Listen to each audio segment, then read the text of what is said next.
Ladies and gentlemen, hello, hello, and welcome to a very special episode of Sherm in the Booth. My name is Sherm. You guys are some true Chicagoans for coming out in January. It's snowing outside, it's freezing, and you're at the fucking club at 1 a.m. Boys with the bass, yeah, boys, bass. Who am I talking to right now? You're famous. Free food, free drinks, music, girls. Let's go. Do you like it? Cool. If you don't, goodbye. I'm missing the most important part, bro. Boys with the bass,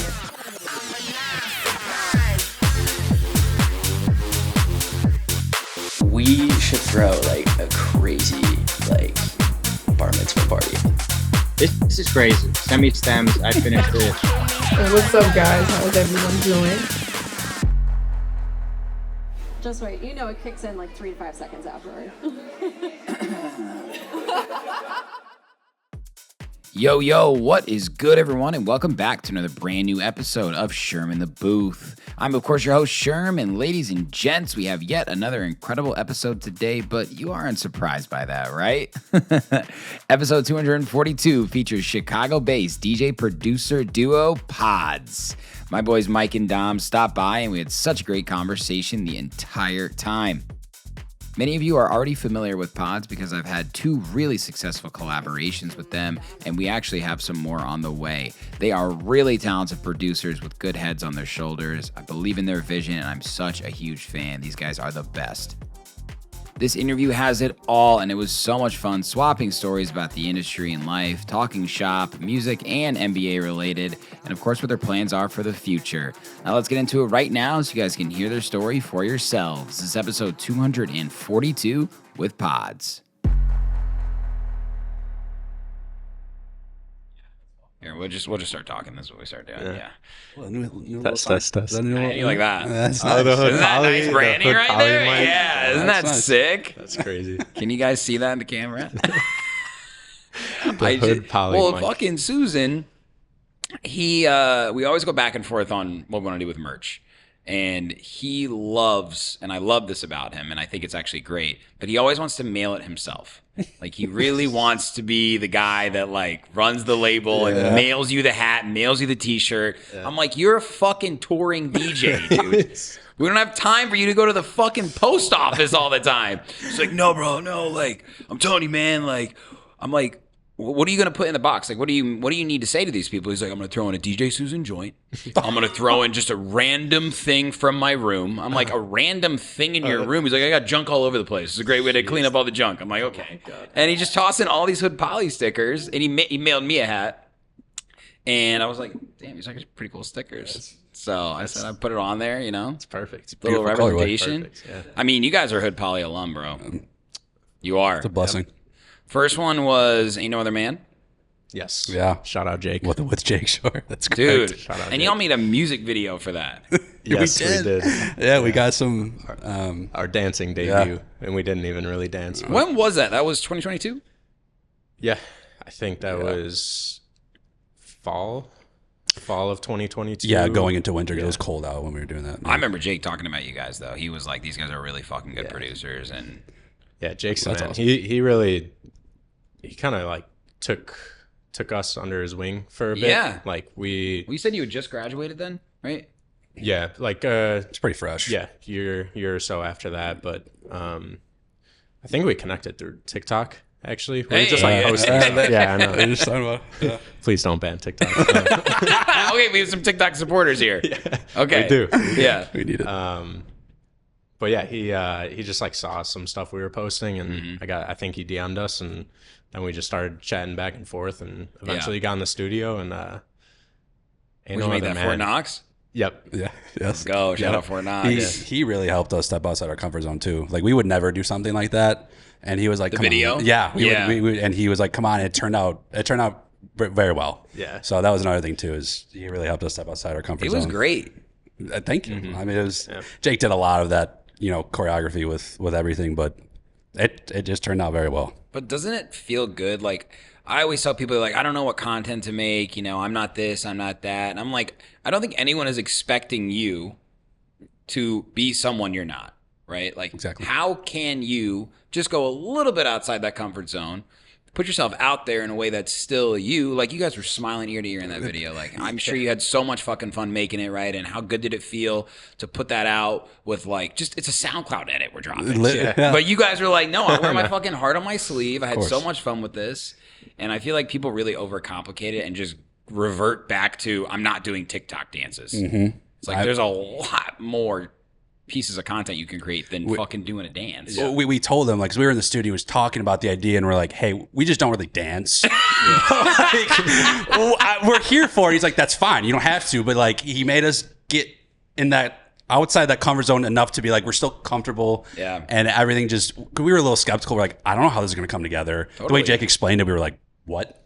You know, but then everything came together, and it was fun. It was very fun. We would do it again in a heartbeat. Yeah, you fucking should. Yeah, and we would. I never think we'd say that too prior to that. Now we're like, we'll do it right now. You know what I mean? All you guys Hood Poly tracks have done so well. I mean, 2 of them are ours. Yep. How Damn right. about Madonna? How about it?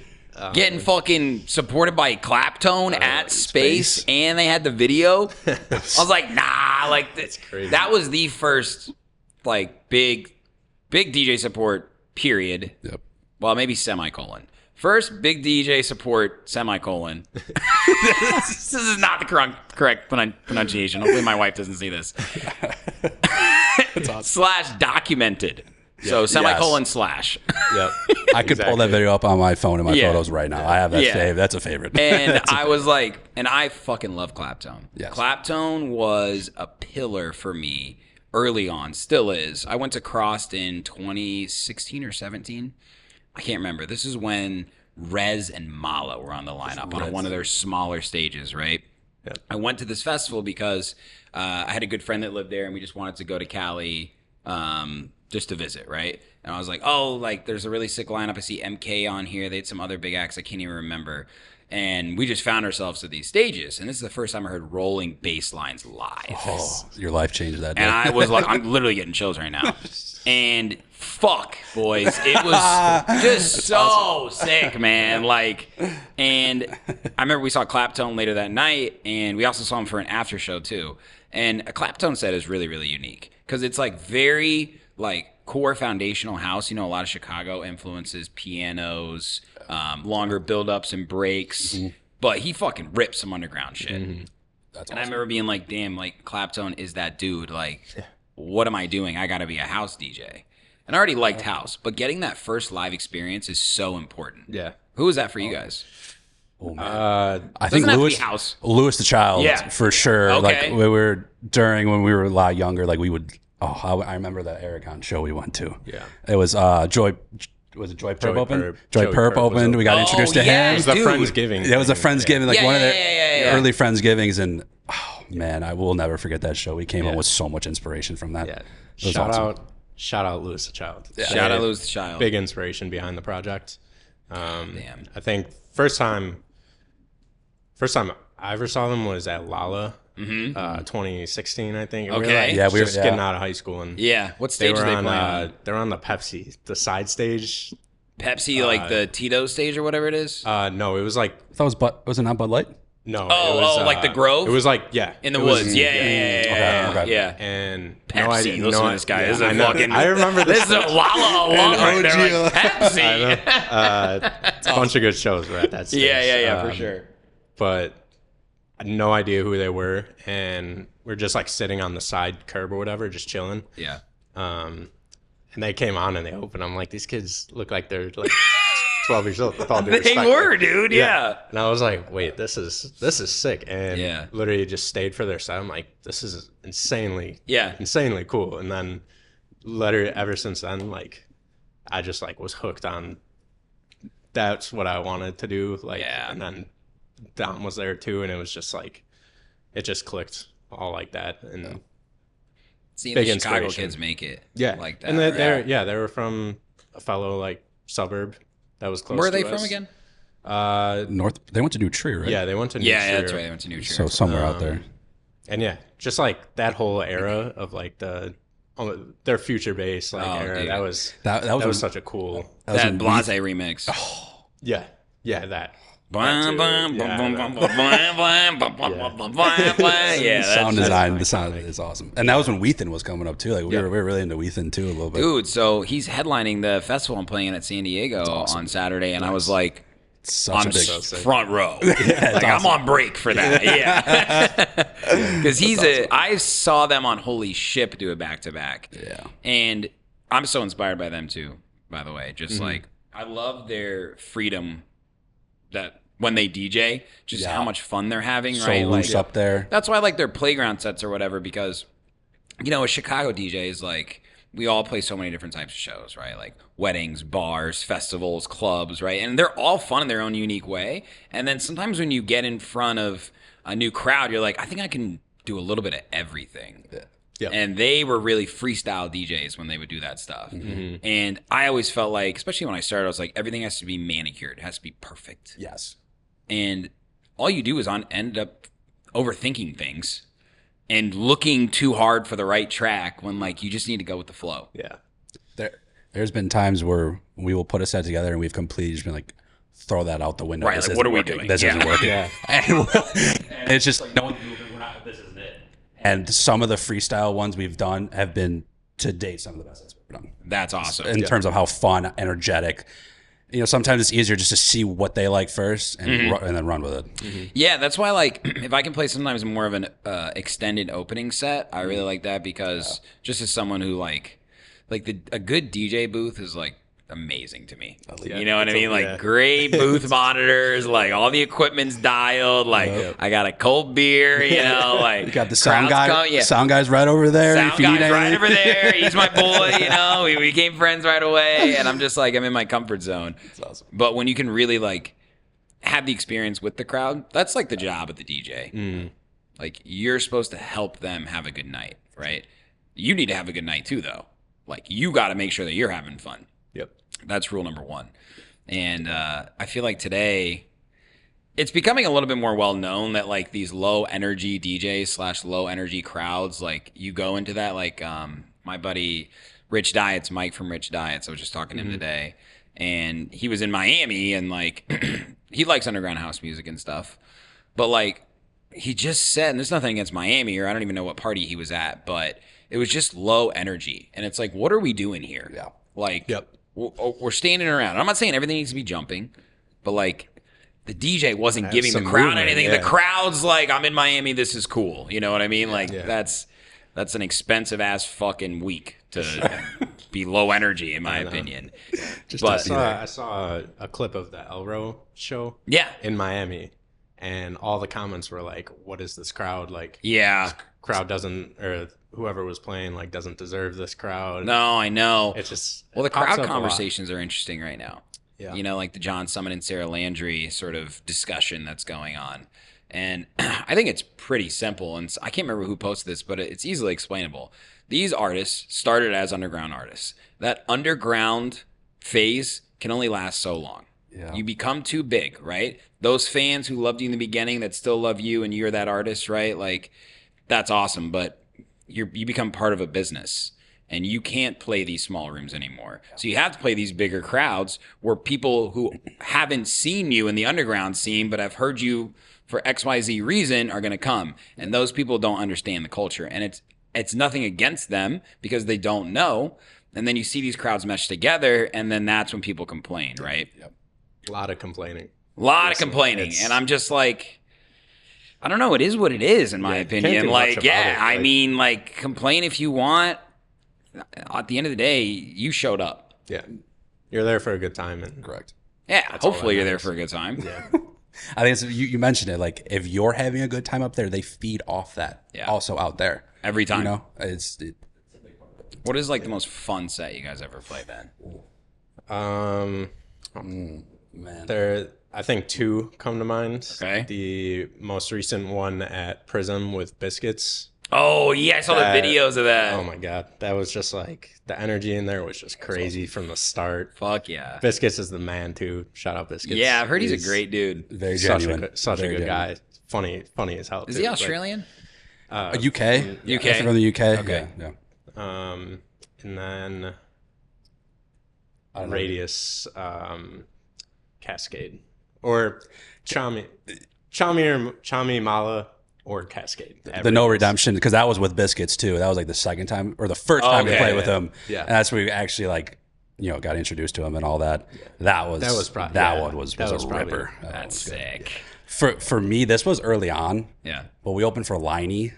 Okay, shout out Liney. Yeah, let's go. Down in Debonair basement. Yeah. Oh my God! You did not just say Debonair. Let's go. So grimy, but it was so awesome. Yeah, the energy was through the roof. Liney just ripped. Yeah, it was so fun. Like that was the most like deepest, grossest we've ever got. Like, it was so fun. Like it was just so fun. House. It was awesome. You never know where the energy is going to come from. That one I still think about a lot. Yeah, it was just like all our friends were there too, and we were in that little booth downstairs. It's like you're in a drive-through window. Like they're still open, right?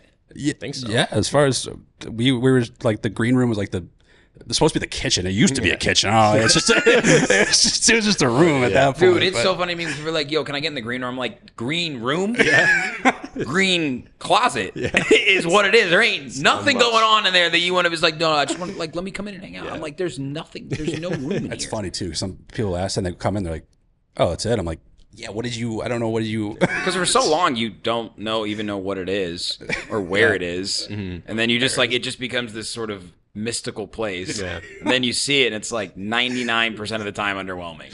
Yeah. It's just a little less quiet in there. Yeah, like, I don't know. Green rooms they're funny to me. That's like the brain. You just walk in. Nothing going on. That's what it's supposed to be. Yeah. But no. Not with DJs. What about you? What was your favorite set? My favorite you got set? A ton, but. Oh, man. Fuck, dude. I think the one I was talking about before we went live, like those nights at the Aragon, opening up for Galantis, that was like by far the biggest show I had ever played. Mm-hmm. And you play the opening slot, like that first hour. You don't know what to expect. The first night I was so fucking nervous. I talk about having a planned set. I was like, I need to have this planned. Yeah, 100%. Yeah. I went up. I think I just was sort of completely out of it. I was so nervous. And I go up and the first song I play, I was like, I'm going to start with this Clapton song, actually. Did not play the Clapton song. And I was like, this isn't the song I was supposed to play. And, there's like 100 people there. And I'm like, oh, fuck, they know.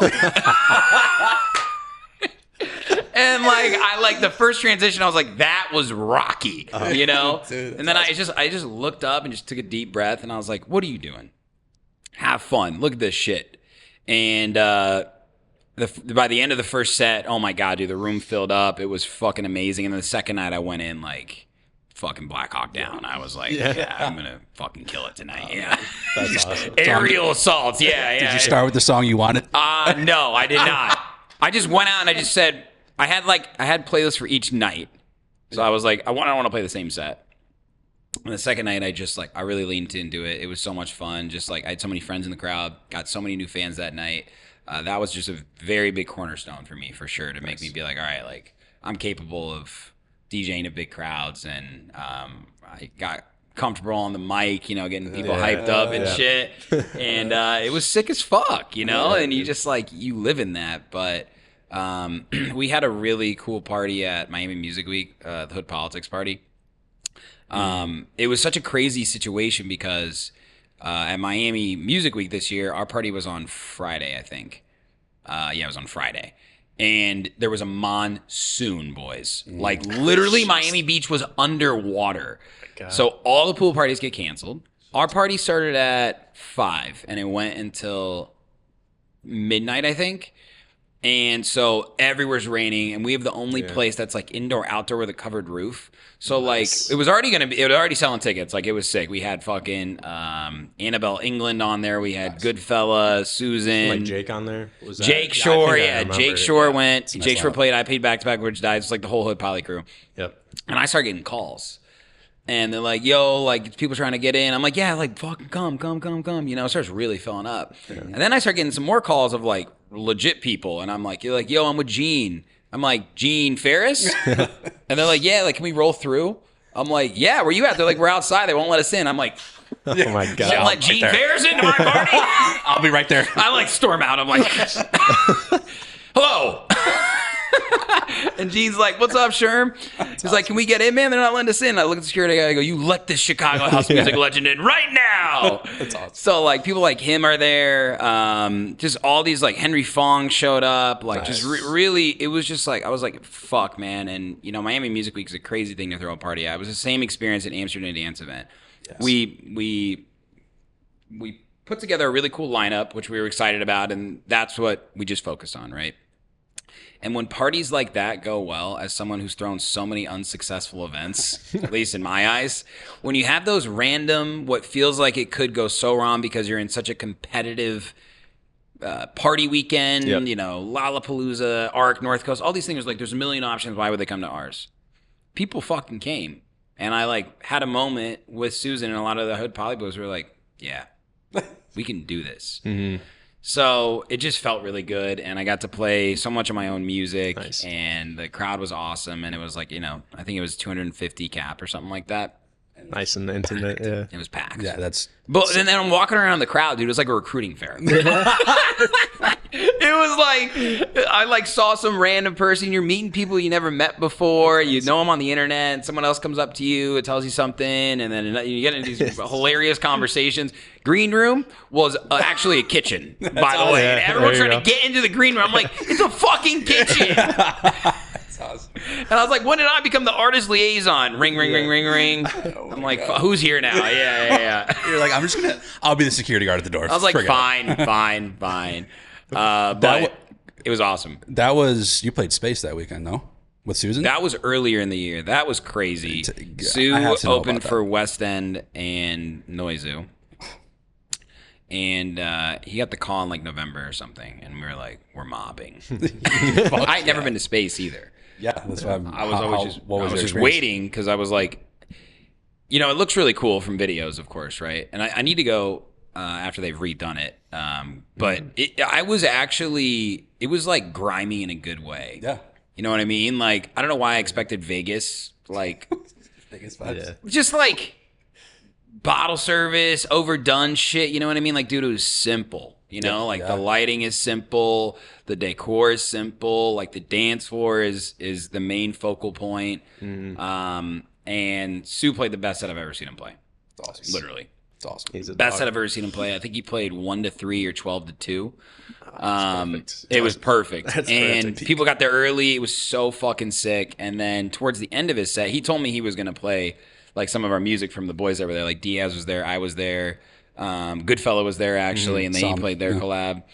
And all of a sudden, Sue starts bringing in Toxic, and I'm like, oh my God, this is so sick. I'm going to get a video. And he looks at me, he goes, come here. And I was like, all right, cool, let's get a video. He puts the headphones on me. Like in the video I posted, he puts the headphones on me and just leaves the booth. That's awesome. And I'm like, all right. It's awesome. Went up there, hit on that 3/4 echo. I said, let's fucking go. Grab that FX knob. And I was like, oh my God. And one of my friends who was in the crowd just got that classic, highly coveted video of you DJing at Space with all the bitches in the background and the Space logo. You got the sunglasses on, and I'm like, boom. It's awesome. And it was so sick. And he kept doing that for people, but like I was like the first of the dominoes. And then that's awesome. And now he does that all the time. And dude, it is incredible. I like to do that too. Like I steal moves from him all the time. But when you like have friends there, it's so much more fun when you get them involved. You know what I mean? Like play their music, of course. That's not new. But when you get them in the moment with you, it feels so much more fun for the crowd. Yeah, 100%. We were just playing Spy Bar end of September with Night Funk. Yep. And we had like a few of the boys that were just like in the booth and back in the little green room area. And like we had all their music, and I was like, let's just play all their stuff. And it was just like that down. And you didn't tell them that you were going to, right? Yeah. It was great. It just makes it so much more fun. Like everyone's just in the corner of their eye, they're like, yeah. Oh, I know this. And when they recognize it, like, or do like the come up here, like why? It's like just come up here. Come up here. Come up here. God damn. Yeah, that's a great feeling. How was Spy Bar? Fucking iconic place. They they redid the DJ booth a little more room. I still have not been since they redid it. I just haven't been able to go. A lot more space, at least in the DJ booth. Like me, Mike, and Do you have Funk. to climb a ladder to get up there still? A little bit. One step for you. Yeah. I think it's like 1 or 2 steps. Yeah. And but me, Mike, and Night Funk were up there comfortably. It wasn't like because there's not room. There's not room for 3. Correct. Yeah. And so, it's still pumping. Their sound system, new sound system too. It was our feet. We got off for like my feet are vibrating. Yeah. Like it's like you're in a massage chair for like 2 hours. Dude, they've upgraded that place so much over the years. I don't know if you guys went when they had fucking hanging speakers from the corners and shit. Like it was loud and subby and like very underground. You know what I mean? Like I went to see a Maya Jane Cole's show there. You guys know Maya Jane Cole's? Okay. Fuck.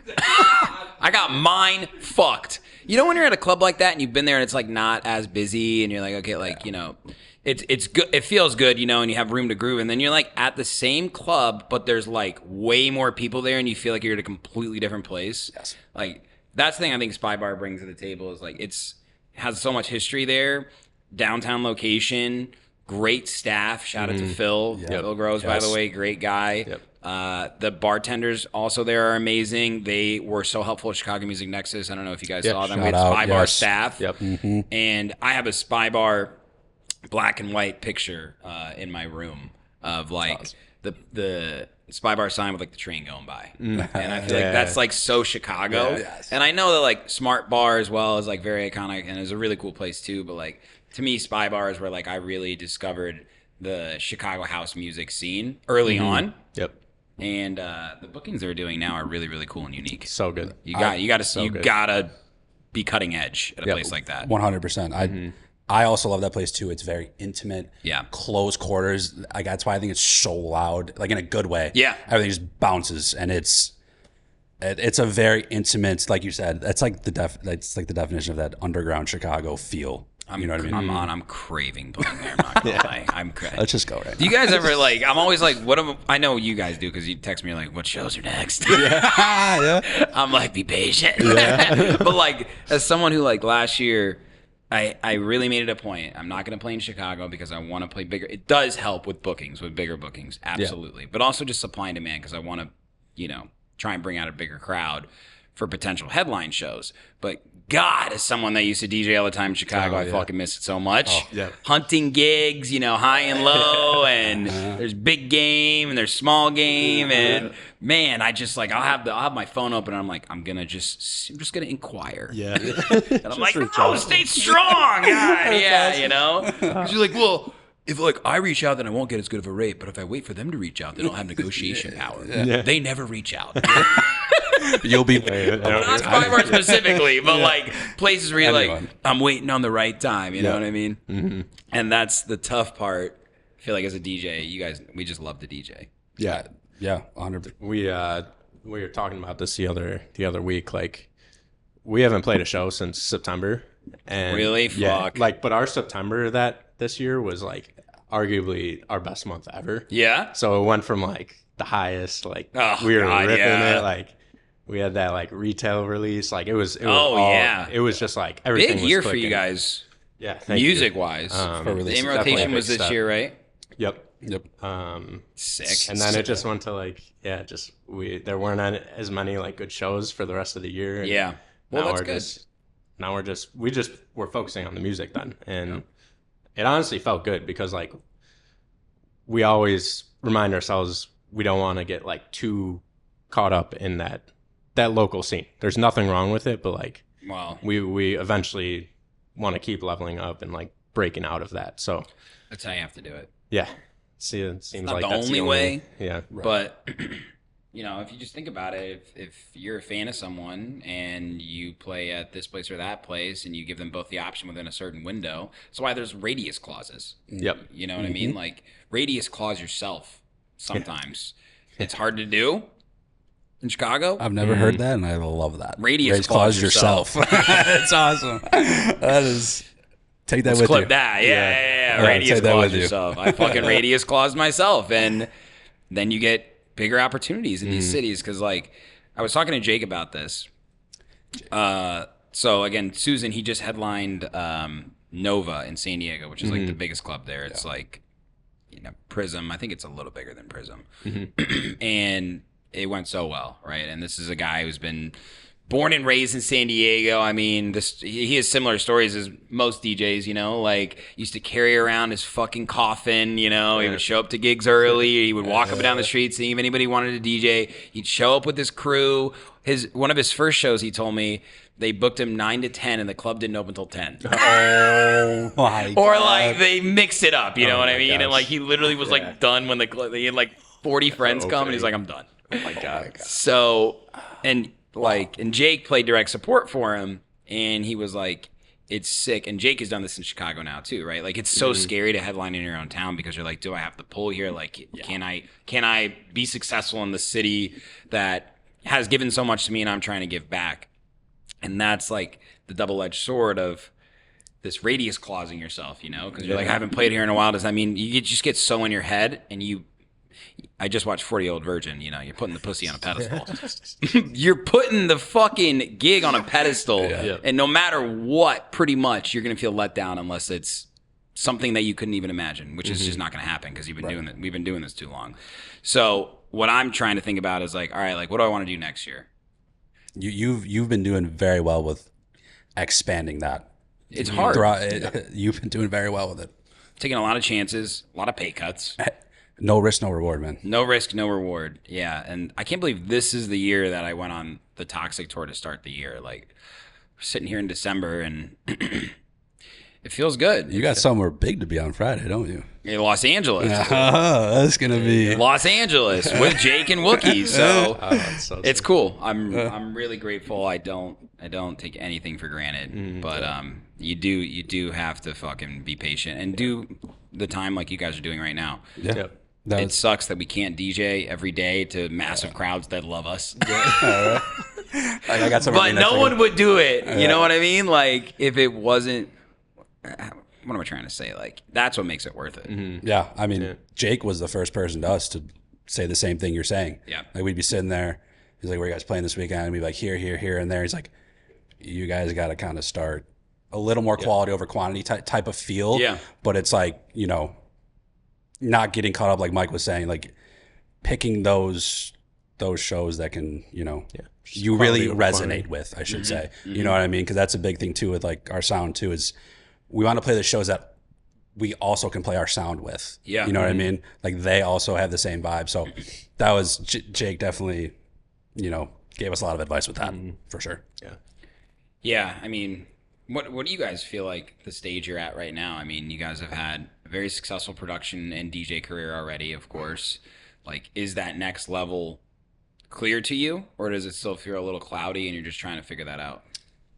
Yeah. I mean, I feel like we're all figuring it out like constantly. That's true. And it's like it feels like it changes every month almost. Yeah, but like bro. we always have like we both know what we want and it's just about taking the right approach to it, whether it's like the baby steps or what like music we want to put out.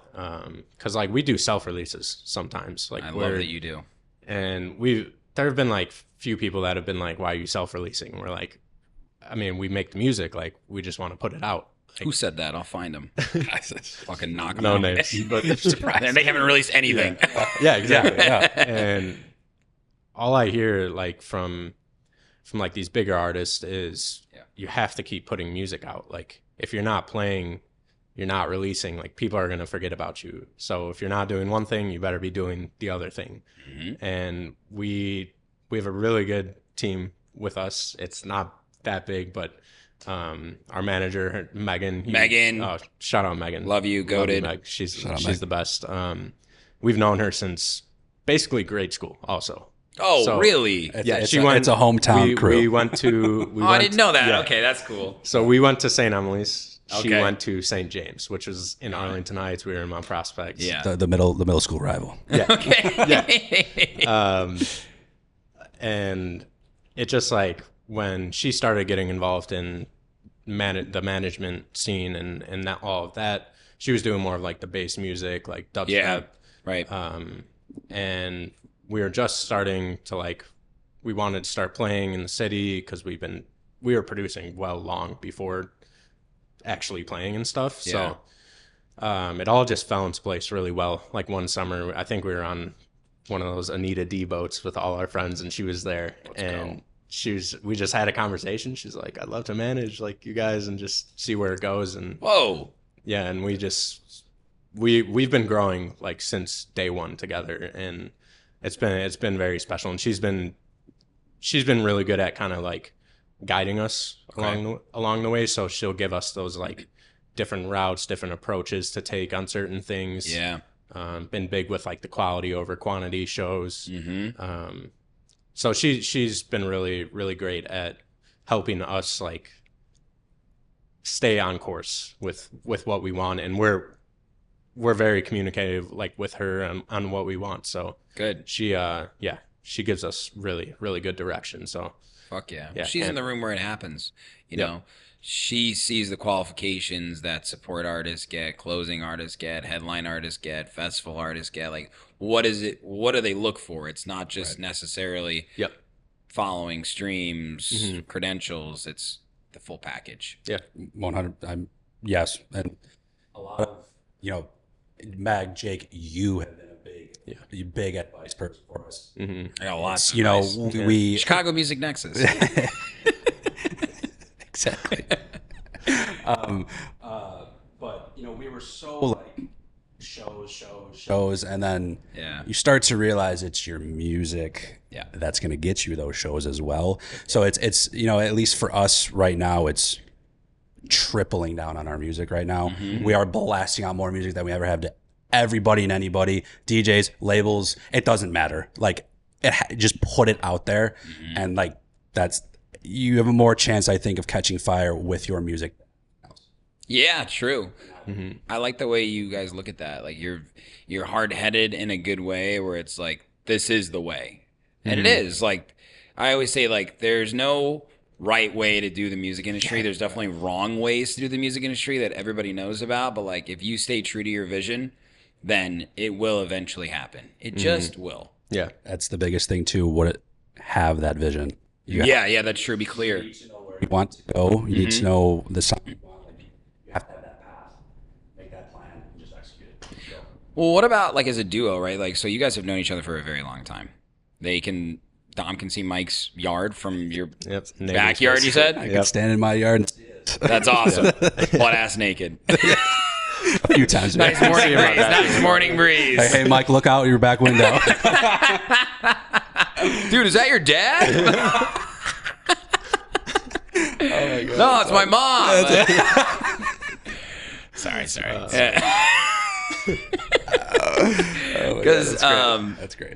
sometimes duos, whether they're brothers or sisters or friends or whatever it is, right? Like there can be disagreements, right? Like who's putting in more work. How do you guys manage that together, even with, your long-standing friendship? Because you were friends, you guys played sports together, you went to shows together, and all of a sudden you start this duo, and then the duo becomes more than just DJing. It becomes, we have a shared goal and a vision and stuff. Like, how do you guys navigate those conversations?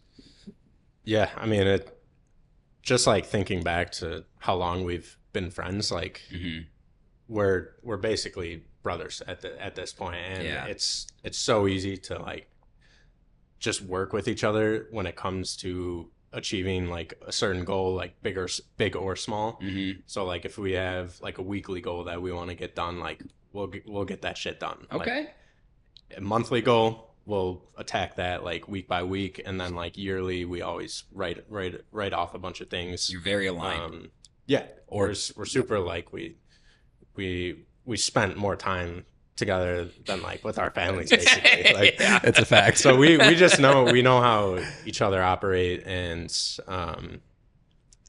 like I honestly can't think of a time where we've ever butted heads where it's like, I'm not going to talk to you. For like a day. It's never, there's never been like that. Point. Yeah.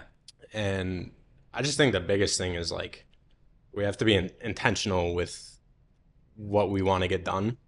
And then like whatever's going on, like in the outside world or whatever, we'll just put that aside and just focus on this. And that's kind of like our like escape from all the bullshit going around. Yeah, like, for sure. and like the outside world, and It's cool that you guys have like given your friendship this outlet. yeah, Yeah, it's right? it's honestly just like an extension of the friendship. To be Yeah, honest. fuck Like, yeah. I've never heard it it's- explained like that. I love that. I Yeah. mean, it's not like we don't see it as a job or like as work. It's just something we enjoy to do, and Yeah. it's just super easy to work together. And like living so close, it's even easier. And you Take it. both actually produce. Correct. Yeah, and like it was in like college and stuff. I went to Marquette in Milwaukee, and he was at University of Arizona, which has a significantly bigger DJ Oh, scene. wow. Yeah, That's where I got introduced to it. Yeah, Like way really, bigger like DJ I saw scene. the behind the scenes of all that. Yeah. Those are like polar opposite colleges. oh my god, couldn't be any more different. There was no scene at And Marquette. you're balling too, so like you're just like Yeah. literally I hitting was the literally books, just hitting the like- gym. Yeah. I was literally just Dom's calling you like yeah. blacked out, like, dude, we gotta start DJing. He's like, Flying back from New York right now. he's like, I booked Getter tonight. I'm like, or like Slander tonight. Yeah.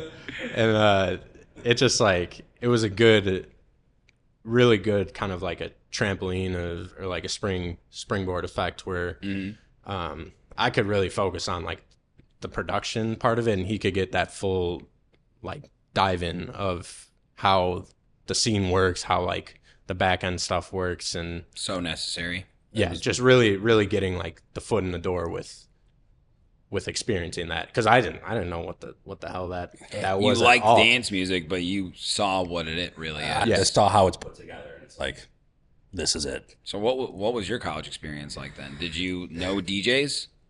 So with my fraternity, I was like the social chair, so I would help plan those parties, and like Let's go. we had Chami one year. Oh my God, bro. That's when our fraternity called me. He's like, "Do you guys want to come down and open for Chami?" We're like, "Yeah, sure." Absolutely. But like that's when our first ever one we booked was Weethan, so that's why I kind of had also like that connection with Weethan. That's cool. I mean, we had Slander. I mean, At your frat? DJ Pauly D. was Like insane. it was so fun. So I got to help like plan that, like see everything behind the scenes and like how it really goes down. And like Chami was like, he was playing Audiotistic that weekend too. So he came to our fraternity. We had to get him on another flight to Audiotistic. And then he got to his set 45 minutes before Audiotistic. And like you just get to see that, like no one would have known that. You know what I No, mean? People no, who no. like saw him at our You fraternity. just see them there, and Yeah, that's and he it. leaves, and I'm like, you have no idea like what he's about to go do right now. Yeah, you know yeah, what I yeah. mean? So it was just really cool to see like even the contracts, like what they want, and like that's why I learned. Yeah. So I learned what the hell writers are, you know, and like I got to see a lot of the behind the scenes stuff, and it was really fun. That's where the passion just exploded. Just for the scene. Yes, 100%. And then he came to me and he was like, "You want to like do this together?" And it was like, "Yeah, absolutely." And then like I started getting more into production. Like it just meshed. You know So what I mean? did you guys have like a house resident DJ or something? In terms of, like for our fraternity, Like when did you guys get your hands on a mixer? I asked my parents for that little DDJ like 200 Hell or whatever. yeah. Never used it once in college because there was nowhere to use it. Yeah. So I like always I was like, damn, I want to use this. Like I want to Yeah. like, play like a house party or Right, something. right. But I just didn't know how. Like I literally had no idea how to really DJ. And that's where like he came in handy, where he could be around people who were DJing, because like in college we weren't really like actually playing like events and stuff. It was Yeah. more just getting introduced to like everything, and then once we were able to like graduate, like get back home with COVID and everything, because we graduated during COVID, like we didn't even get a ceremony or anything like that. bullshit. Yeah. So once we got back home, like that's when we literally spent all of COVID just learning how to actually properly DJ. And So you almost never got the chance to DJ, I guess. no, not in college at least. No, like he didn't touch a board. I didn't touch a board. We just be around it. Fuck. Yeah. we almost got booked at number 9 for like our first set ever. Nice. And dude, almost- we're so happy it didn't happen were because we had no idea what we were doing. Like, We're swear to God. so not ready, man. Would not have been ready. We're yeah. practicing on a 200 $100 like Pioneer. And you're gonna go mix on CDJs, yeah. Yeah, we were like, can we bring this to like number 9 and like plug it in? You don't want to be that guy. Oh my god. You didn't So- put it on top of the CDJ. Yeah, you don't want to do that. So like we thought we were ready, and then like we really started like diving into it, and like we both realized we're like, no, we gotta. Yeah. We're gonna learn this the right way. Like, Wow. And so I think our first set ever was playing in our friend's backyard in a summer like graduation party. Fuck yeah. And it was fun. It was fun as hell. Like, because we knew what we were doing too. On the DDJ? Yeah, but it was an upgrade. It was the DDJ 800? 800. Yeah. Let's go. It's like we didn't even know what USBs were at that time. We were and It was like his old plugging it like in. HP computer. And my old HP needed to be plugged in, like charging the whole. I'm like, I need an outlet to charge this computer while I'm playing. Yeah. But our first ever paid one was at the Dime. Yeah. I think it The was Dime. Yes. Shout That out was, to Dimes. Yeah. that was Let's go. That was fun. It's like 4 p.m. on a Saturday. Like, Fuck yeah. yeah. First ever loaded a song that was playing. Oh, yeah. Just shut off. So it just shut off, and the amount of people that just turned around, I was like, Hey. that was it's part of the song. So we've got some drink specials tonight, ladies and gentlemen. No, yeah, that was. Dude, you got to make those mistakes. Yeah, like absolutely. learning to play on CDJs. It's crazy how simple it is to us now. But God, back in the day, dude, I would bring my tractor mixer for CDJ gigs just in case. I was like, I don't know what's going to happen. What if it doesn't work? What if I'm just, something happens? And I remember I played what I consider to be a Lollapalooza after party. Okay. Just because you DJ in Chicago, Lollapalooza weekend does not make it a Lollapalooza after party. Sherm, younger Sherm. But I show up and it's this club. I think it's still there apparently. I was talking to Danger Wayne about this. If you guys know Danger Wayne. Yeah. Eric, shout out to the man. It was called Light, L-I-T. It's right across from Electric Hotel, right? Okay. And I think I played 9 to 10. Maybe 10 to 11. Was the if I club? was lucky. Club was open. It was open. Okay. It was open. And I get there. There's no Ethernet cord. I have one God. USB. And I'm like, I didn't know that you could. I learned this 7 years later that you can DJ on one. Yeah. But I'm running around the place and I'm like looking for an Ethernet cord. I'm like, is there an Ethernet cord here? The bartender, she's like, I was like, can you use the Ethernet cord over? She's like, for the credit card reader? And this is when there was fucking Ethernet cords for the credit card reader. I'm making myself sound so old right now. That's awesome. She's like, no, I have to use that for the credit cards. I'm like, all right, that's fair. So I start looking around and I'm like, there's downstairs. I'm like, okay, cool. Maybe there's computers down there. I just need an Ethernet cord. That's all I need. I go down there. Renovations going on. It's like pitch black. It's like one light in the corner. I'm like shuffling through things. And all of a sudden this fucking door opens and it's this bald dude with 2 chicks and they're doing fucking blow. And Could have guessed that. I'm like, he's like, who the fuck are you? God. I'm like a young 22-year-old Sherman. I'm like, I'm the DJ for tonight, and I need an Ethernet cord. There's no link. He goes, I don't give a fuck. Get out of here. my God. Go DJ. I was like, oh my God, this is going to go terrible. Jeez. And I don't remember. I basically would just sort of play another song right away. Yeah. It was fine, Yes. But and then I started bringing, I think, I still bring 4 USBs to every gig just in case all hell breaks loose again. I'm still like that worried. But you got to have those mistakes early on too. And I always did CDJs, especially even open format sets. I just didn't want to bring my laptop to these shows. Yeah. And I did a lot of, have you guys heard of the Music Trust before? Clayton? De La Chapelle. It's like Treble Monster. It's just a DJ collective, right? They do bookings they were doing Fremont, Federales, a lot of the W Hotel, shit like that, right? So it was like, $400 or $500 gigs for 3-4 hours sometimes. And that's how I really became like a good DJ on CDJs, because I would literally just start at 80 BPM and just slowly start working my way up and then going back and forth. And I just did that on CDJs the whole time. Yeah. And and Henry's too. Did you guys Henry's? It's where Barstool Sports was, right? Okay. Yeah. And there wasn't even waveforms on these CDJs, right? It was just like the little blocks. Oh man. So I had to I really got good with my music and stuff, and just sort of knowing that it's okay to make some mistakes, how to get out of mistakes, spinning out, echoing out, just random shit like that. And just at this last gig in Atlanta, I'm opening for Loud Luxury. It's like peak dial hour, you know, and I'm trying to move fast in the mixes to keep people entertained and engaged. And it's a 15-second intro outro that I'm trying to accomplish. And I realize I'm listening. Have you guys ever done this? You're queuing in the plaque, your track you're playing.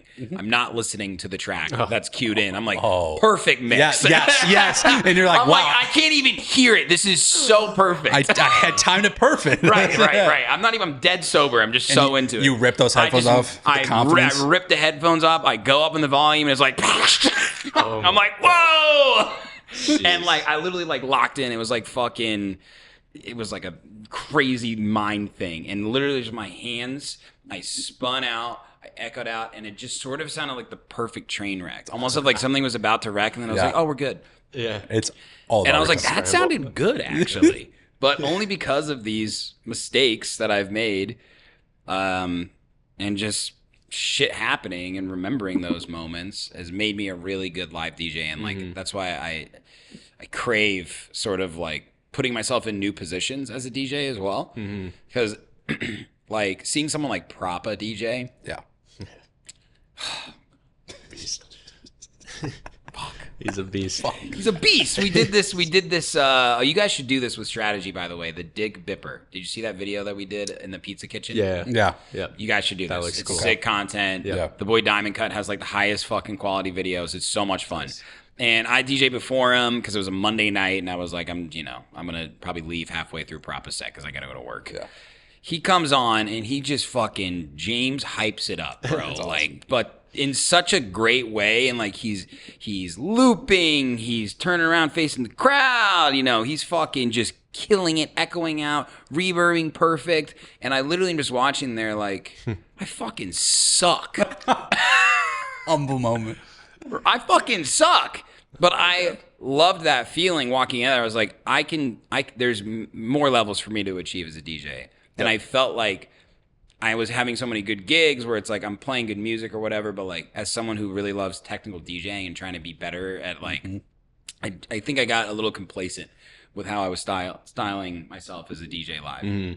Yeah. And that's another aspect of being a DJ like us, you know what I mean? Is like, I'm always trying to become a better DJ. Of course. Yeah. We recently just kind of went through that where like we had, like our script way of, mixing out if it goes perfect. Well, okay.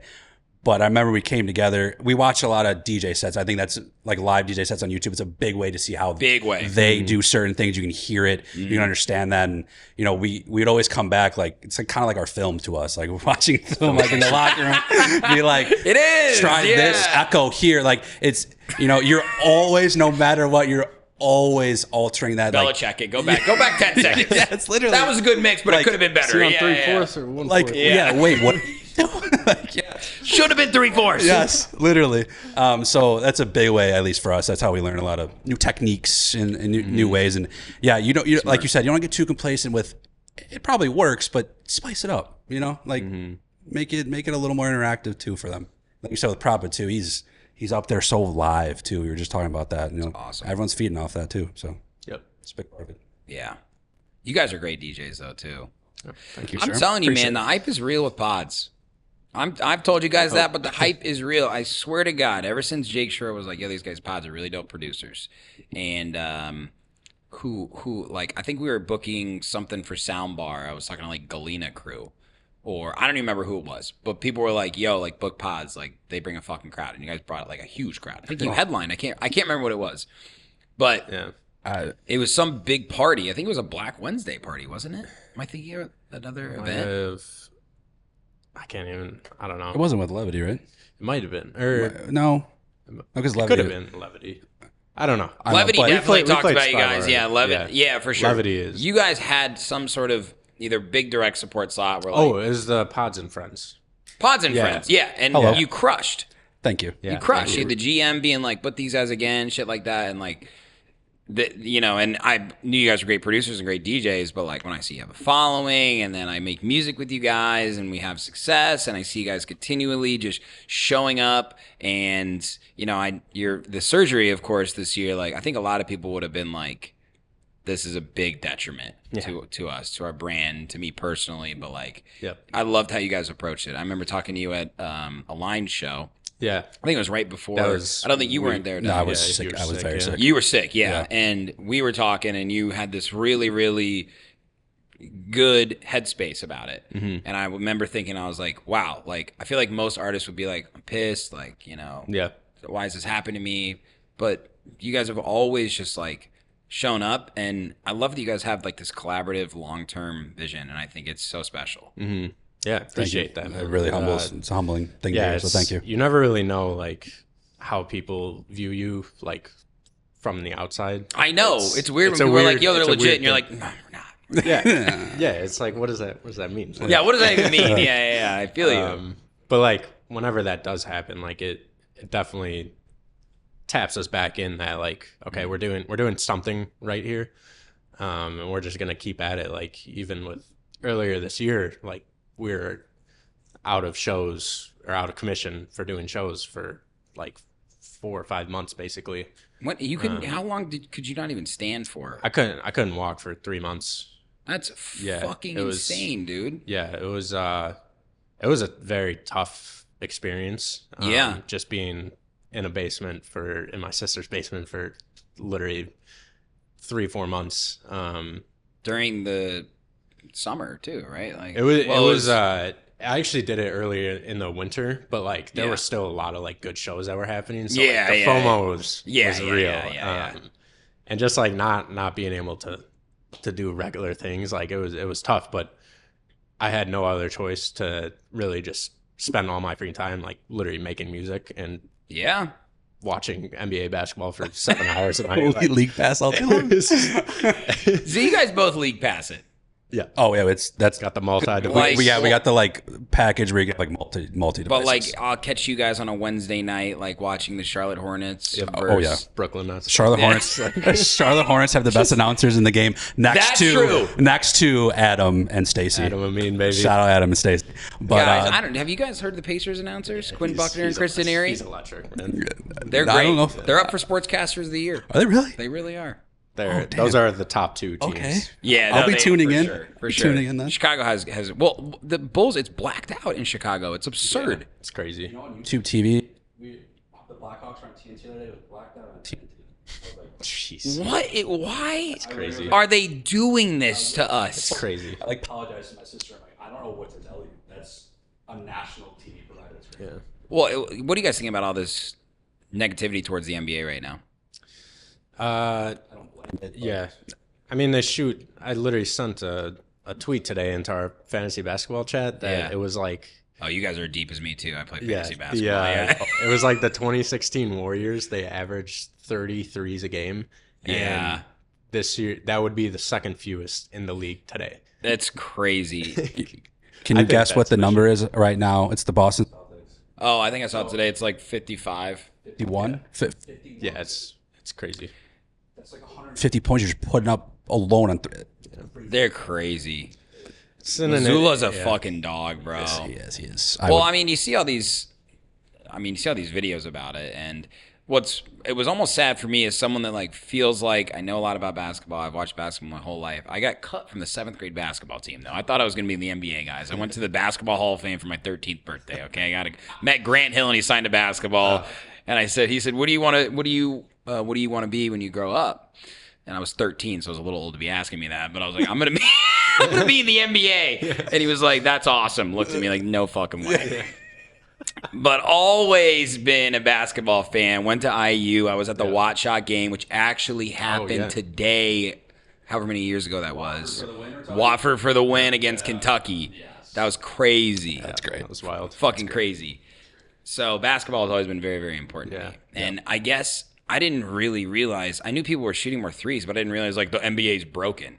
Because like I fucking love Steph Curry. Oh, yeah. Like He was my first round pick. yeah, he's the main dude. Seeing the way he shoots it from deep too is like. I mean, I did see a funny TikTok about how Steph Curry single-handedly ruined pickup, and that's probably true. I can get behind that. Everybody thinks they're fucking Steph Curry, right? Just launching everywhere. 1 for 9, and you hit that one, you're like, I'm good. Yeah. I'm hot. I'm hot. I'm hot. Give me the ball. But I still feel like it's because it's so hard to watch for no reason. Like Chicago Bulls fans, hands down, is one of the best basketball cities. Period. Yeah. And if you're not going to let and you can't, you know how expensive Bulls games are, you guys know? Yeah. Oh, yeah. $200 for like a pretty good ticket. Yeah. We always try and find tickets. Even like United Center is a great place. Even to watch 200 basketball. level sometimes is like, I know, it's like, but it's the biggest stadium in the NBA, as you guys probably know. Yeah, I actually didn't know that. Bulls biggest stadium in the NBA, Bears smallest stadium in the NFL. Crazy how that works So out. I don't. Ryan's Yeah, but Ryan's I feel like the beginning of the season always gets so much scrutiny. Like, who the fuck thought Cleveland's gonna go? What are they? 18-3 or some shit? Yeah, they're going nuts. They're dogs, but they won't. They're gonna lose in the playoffs. Round 1. You're Cleveland. You're the Cavaliers. What the fuck is a Cavalier? What is a Cavalier? Okay, and yeah, I know the Pacers are in a weird spot right now. Okay, I'm on a 7-day break. I don't blame you. It's weird. It's weird. It's really weird. A lot of video. How do you feel about these videos coming up? The bench doesn't look like it's unified. You've seen these videos? I've seen the videos. Okay. See them in my sleep. I'm sorry. No, it's fine. I think that it's just been a weird start to the year. And last year we were the underdogs. We've been the underdogs for so long, ever since Oladipo left, right? Like Tyrese came to the team. I think we won 25 games. Next year, 35 games. Last year, 47 games, make it to the Eastern Conference Finals. The Celtics say we were the hardest matchup the whole playoffs. Tyrese gold medal. Tyrese Puma sponsorship. Tyrese Movado sponsorship. Tyrese hot ass girlfriend. Tyrese best friends with Caitlin Clark, right? Like he's 24. That's crazy. Right? So I think all of a sudden we went from underdog to we're top dog, and just the inconsistencies of the mental aspects of being in the NBA. Yeah. If you just, I don't like when people say you get paid millions of dollars, you need to be good at this game. Basketball is fucking hard. Oh, yeah. This is a hard fucking sport, man. It's physical. And that's the thing, too. I don't care if it's the Pacers. I don't care if it's the Bulls. I don't care if it's the fucking Warriors. A lot of times, starting players will not play as hard. Right? Like, we've had two-way guys, G Leaguers, that have, like, played way harder. And I hope that eventually eats people up enough to say, what the fuck am I doing? Yep. And also the NBA, it's crazy, too, these back-to-backs that they do. Dude. Against, like, the same team now. Yeah, dude, and these guys, if it's, like, a Friday and a Sunday back-to-back and they say that, I get that, because that's, like, what baseball does, and I think there's, like, that's smart. Yeah. Especially if you think about, like, out-of-town people coming in to visit for the weekend or whatever it is, right? Like, there's business aspects there. But these guys travel so much, and they don't get to practice. Like, the Pacers now have, because they didn't win one NBA Cup game after going to the finals last year. That was the thing, too. Last year was just like, we could do anything. And now they have 5 days off. 5 days of practice is so important as a basketball team. So it's turned into an NBA podcast right now. You talk about last thing of, like, when they get paid. Someone in our fantasy league, like, is so against that. Like, if they get paid, he won't pick them. Type of thing. Wow. It is a thing. Like, is a thing. I feel like, besides, like, the superstars, like, they just bring that level every day, but some of them, like, we all know there's a lot of contracts out there in the NBA that should not be out there. Well, it's crazy. I mean, fucking Levine's. Yeah. Or $200 or $200 And I like million Levine. man. I think he's an awesome player. Is he a $43 million a year player or whatever it is? 41? Yeah. That was the highest contract in the NBA when they signed it, right? Second? Probably. Yeah. Definitely up there. It hurts to hear that, but yeah. Yeah. It's insane. But I love the NBA. I think I like it more than college basketball. It's nothing against college hoops. I know the argument. College players play harder. I feel like they just don't make as many shots, though. And That's true. That's pros. I get it. Yeah, like a professional versus college. Yeah. But as someone who appreciates watching the growth, I mean, Ayo Dosunmu, bro. Perfect example. Just had like his second. He had a triple. back-to-back triple doubles, I think it was. And the only other two players that did that were MJ and Scottie Pippen. It's crazy.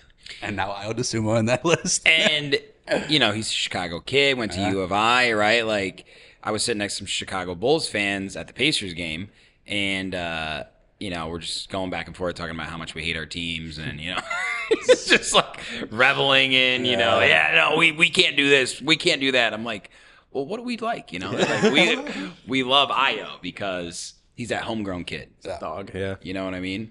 And we had that experience with Oladipo. But these guys, they just eventually fucking leave, man. Yeah, it all becomes a business at the end of the day. Yeah, I think, and you're gonna go what's best for yourself type of thing. I hope we keep Io. I don't know if we will. I think he will. He'll stay. Yeah. I hope he so. Wants to be I a think Bull. someone Got a nice will young definitely core. offer him a lot of money. Hope he's just like, I love Kobe White. Fantasy. Yep. Good. Yeah. He's the man, bro. He is. He's the man. He's good. He gave me one of the best live NBA experiences I've ever seen in my life. It was at the Bulls Timberwolves game last year. They were down like 25 at half. And they came back and won in overtime. I think Kobe had 9 3-pointers in the second half, bro. Yes. And it was so sick too because one of my friends, like his company or some shit, just has courtside seats randomly, right? And he goes, "We got courtside tonight." I'm like, "I'm fucking there. I'm fucking there with bells and whistles." And when you sit courtside, you get access to like the lounge or whatever. Yeah. And it's like, have you guys been in there? No, but I've heard. They're cutting up pork shoulder. Yeah, they got fucking Casamigos. They got fucking 1940s. All free. All free. It's crazy. It's free. And you got waiters. I'm sitting there like, what the fuck is going on? Am I at a game? And I'm sitting right at the corner, man. I see Anthony Edwards come down every single time. And I'm like, oh my God, yeah, man, sick, right? And I love, it's different for you guys because you're taller than me. But when you sit close and you can see how fucking massive they are, you're just like, they're not real. Yeah. Respectfully, unless you're like 6'5" or 6'6", they're going to be so massive to you. Like they are just, they're kind of freaks of nature. They are. They are. That's why I'm dying to see Wembanyama in person. I got to see that guy. Yeah. I mean, it's probably like hard to believe. Recently, I was standing on top of my kitchen chair. Great start to a story. That's awesome. Because I was getting paper towels, right? Good husband. There you go. I'm standing up there, and I literally go, I think I'm as tall as Wembanyama right now. And I'm like, I literally am looking around. I'm like, wow. Like, this is fucking nuts. No way I could get in a car or an airplane. Yeah. Jeez. The view from that height is probably, you see over everything. All short guys want us to be tall, and all tall guys want us to be a little shorter. Not short. Little short. Just a little touch. short. Just a touch. That's awesome. How tall are you, Mike? 6'5". 6'5". Yep. What position did you play? Shooting guard. Shooting guard. He has a clip.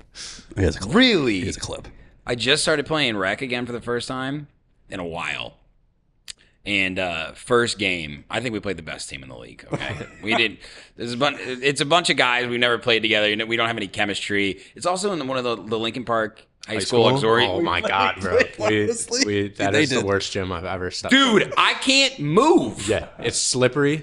It's so okay. So one of the boys literally brought one of like the sticky mats so we could like. You got about 20 seconds though, right, before you're not sticky. And the first game, we're all just getting used to it. They had guys with fucking shooting sleeves and, long tights. I'm like, fucking chill, And I'm like, I'm checking at half court, TJ McConnell in their ass. And, dude, I don't think they missed a shot. It was like they literally scored 70 points. Yeah. And the next game last week, we're like, all right, like, okay, we got a little chemistry. We know we're making shots. And I'm just out there, like, just playing hustle ball, boys. Yeah. I did pull a Steph Curry. Steph Curry. I am Steph Curry. That's awesome. That's who I think I am. And it's one of those where I'm like, okay, I don't think that's going in off the backboard and in. I'm like, they know that was lucky. Yeah. Next shot, just like brick. I'm like, all right, well, heat check. Heat check after the banking. Oh my God. But I do love playing basketball 5-on-5. Like, that's what I always try and think about too. Is just like when I get caught up in being a sports fan, like it is just basketball. Yep. Oh yeah. But do you guys ever feel like just so emotionally invested in like the Bulls and like? All the time. Watch like every game basically. Yeah, I watch like every Pacers game, and I'm just like, it'll what am change- I doing? It'll change your mood sometimes. Like it'll I kind of know. ruin your night a little bit. Frustration wise. What do you mean? These Pacers keep having these Sunday games, right? Oh, the whole God. weekend. I'm like, it's gonna be a good weekend, you know. Sunday afternoon, 4:00 game, right? Because they're always playing on Eastern time. I'm like, 4:00's perfect. And we'll have an early dinner. I'll sit down. I'm like, great first quarter. Okay, second quarter, I'm like, we didn't look very good, you know. And the third quarter and fourth quarter, I'm on my knees. And then it's 6:30 p.m. and I'm like, Can't believe I'm this. just gonna go to bed. my fault. This is the worst weekend of my life. Like nothing else mattered before then, and I'm like, what is wrong with me? Like, Telling me this is how the weekend is gonna end. right. And my wife has gotten into the Pacers now too, right? There you go. Just by trade, by association, I should say, or by geographical location, which is next to me on the couch. And she's gotten into it. She's a good Pacers fan, and when the game's over, she'll like rub my back. It's fine. Yeah. Like she literally Sunday after the Pacers lost to the Hornets, it was embarrassing. She was like, "We need to come up with a routine when the Pacers lose." I was like, "Yeah, like what do you think?" She's like, "Well, like we could like drink a beer, or like we could watch a TV." I was like, "Well, that's what I want to do when they win too."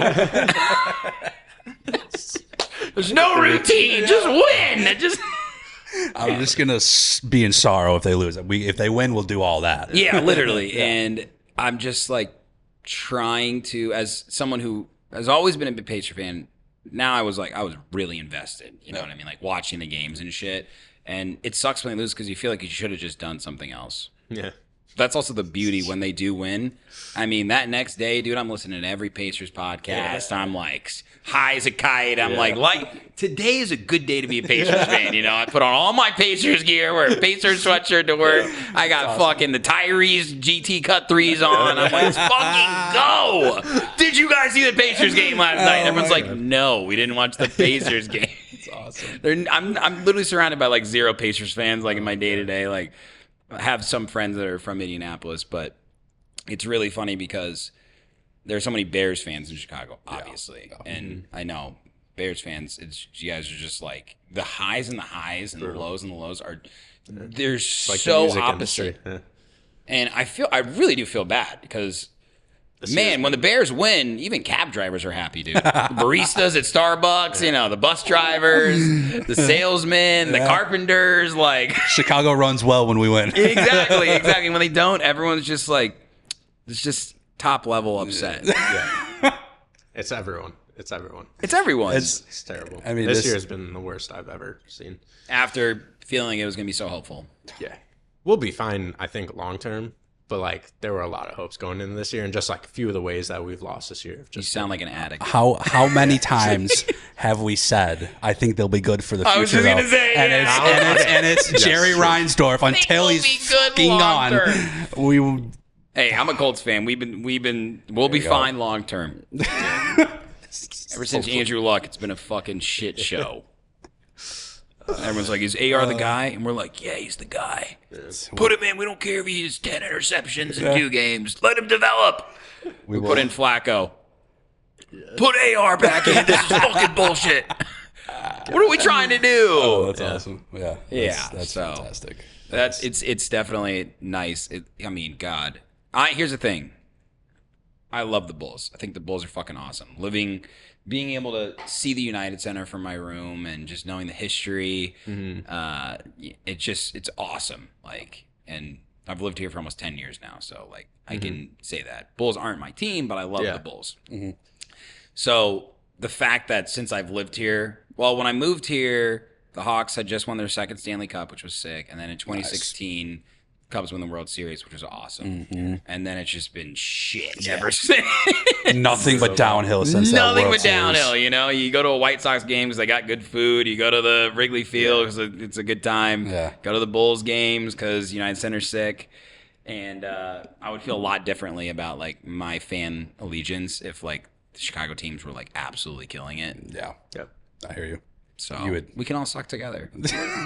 One year at a All time. under one roof. 1 year. We should probably like cut the podcast in half. Like Both great conversations stuff, on it. Yeah. Well, sure. Looks like you're starting an NBA podcast. Dude, Nice. honestly, so have you guys heard of Pinto? You know Joey Pinto? Yeah. Okay, so he was on the last episode, and same thing happened. He's a big New York Knicks fan, and we just started talking about the New York. And I go, bro, I'm telling you, like sometimes I'm like, I really want to start an NBA podcast, Dude, and I'm like, I don't know the facts and figures like some of these guys, but like most of us don't. We listen to those, so like we're like, oh, like outside the arc, he's shooting 43%. I'm like, I know some of the numbers, but like, I'm here to relate to the guys emotionally, the guys girls emotionally. Yeah. I know what you're going through, Pacers One fans. of you guys, yeah. No numbers involved. Because the one cool thing that I've seen is Shaq getting into the DJ world, right? Oh, yeah. And now all these random dudes are in the NBA world, and I'm like, oh my God. Yep. Yeah. Is this my in? I don't even know what I want in, but I just kind of want to like, I'm a fan, dude. Like I would just love to hang out with some NBA guys. Yep. Right? Mm-hmm. Have you met any professional athletes just in general? Yeah. Definitely decent amount of Bucks players. Okay. We used to Sick. We used to go I out like the with them, Bucks yeah. too. One of my best friends is a huge Milwaukee Bucks fan. Giannis is unbelievable. Yeah. Freaking nature. Like we were with Eric Bledsoe on his Sick. birthday when he was on the Bucks. That's cool. Their entire team was there. It was like Thon Maker, like Giannis, Damn. Gary Payton, like oh man, it was a good time. But That's so dope. a lot of the alumni from Marquette would come back too, like D Wade, Jay Crowder. Oh yeah, I forgot Jay Crowder went there. Yeah, it was a cool experience, like seeing all those people like come back to the program. Jimmy Butler. Yeah, Jimmy too. Yeah, Dude, he was in the weight room one basketball time. school, man. Our strength coach just walked in. He's like, "You should just go into the weight room for a little bit." And I was like, "I don't want to go lift right now." Yeah. And he's like, "Just go." He's like, "Just go in there." And then Jimmy's in there. I'm like, "Oh shit!" I'm like, "What's Has up, Marquette Jimmy?" always been a good basketball school? Or like, Yeah, they've been definitely tournament quality. Yeah. like NCAA They got some rich tournament. culture there. Oh yeah. Yeah. Yeah, culture is great there. And like my junior year, we got up to 10th in the nation at one point. So no shit. Yeah, we had nation leading scorer. Who? Marcus Howard. Yeah, like He's overseas 5'10" now. point guard. He set the scoring record at Marquette.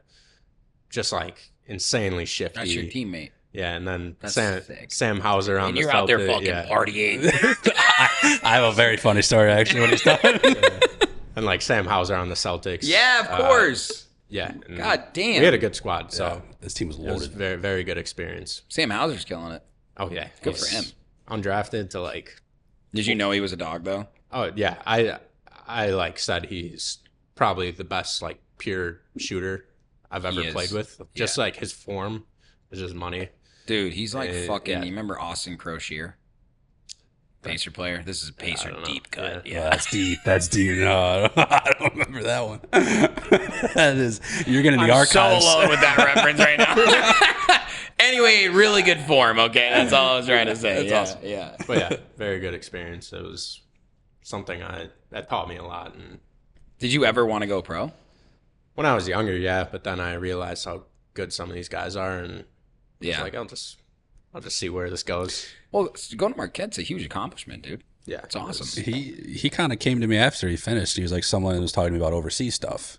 Yeah. But he was like, music is just way more. Yeah, I wanted to focus on music full and finish up school and everything. And yeah, it was definitely music was like the big focus. It's always been since freshman year of college, like from even producing hip hop beats and then seeing Louis a Child and then I was like, I want to go to the EDM scene and Basketball is a chapter in your life. yeah.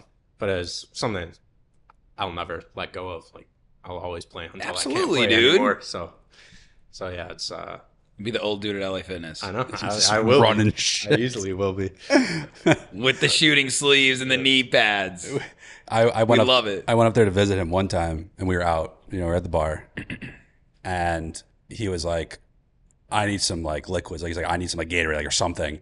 So he's like, "I'm just gonna take us to the facility." Like we were, It's like 3 a.m. How close were you? Well, like the campus of Marquette is like slightly outside but it's in Milwaukee. It's like slightly on the edge of like the downtown like bar scene like area. But yeah. So we had the cab driver. He's like, "Can you just pull up right here and just wait?" So we hop out. He like scans his ID, and I'm like, "Can I be in here, Mike?" He's like, "It's fine." I'm like, "It's probably not." But No one's in here, like. so we walk in, and just the fucking cooler of drinks, snacks. I just Open it. Oh my God, that's amazing. Mike was like, "Just take whatever you want." I'm like, "Are you sure?" Like, and then we walk outside. The cab guy's there, and we just go home. Like that was absolutely fantastic. Like 30 drinks in the night. That was, and like I was like kind of tweaking the next day. I was like, Mike, no one said anything, right? Like, no one saw the camera. Like we were. Oh my God, very dude. funny story. It was good. That's so sick. That's a good friend story right there. Yeah. Look at He you took me in the guys. locker room too. Like he's like, "Yeah, just don't touch anything." I'm like, "I won't." But it was cool. Couldn't get a shot up. We went into the practice facility. I think. I don't know put if up the balls were out or they put were up a few. usually out. Yeah, They definitely were putting up a few. I've taken multiple people there while we're pretty Yeah, inebriated. that's the fucking ride. Yeah. It's awesome. It's the best, dude. It was cool. I went to the All-Star game in Indy this year, and I had a great time, honestly, because you just see all these best players in the world. I don't give a fuck if they're whatever. Yeah. I mean, I wish it was better, and I think it'll be interesting what they see this year. But we had an NBA All-Star party at my mom's house. Sick. And everybody had to wear an NBA jersey. We had 2K tournaments. We were just, we were doing basketball trivia. It was hilarious. It was so much fun. We did a push-up contest. It's nothing to do with basketball, but it was, and dude, it was fucking snowing like a motherfucker. Yeah. And my mom was out of town, so, we're all like hanging out outside, smoking, drinking, just like having an Indiana time. And we're outside and we're like, let's get some shots up. It's literally like 15 degrees. Snowing, dude. And I shit you not. I think when it's like my neighborhood has like just snow plows that come, of course, like in the middle of the night. And we're all standing there and we're like just getting shots up. And it's so cold. The ball just like my brother got a chain net because there's no greater high, I guess.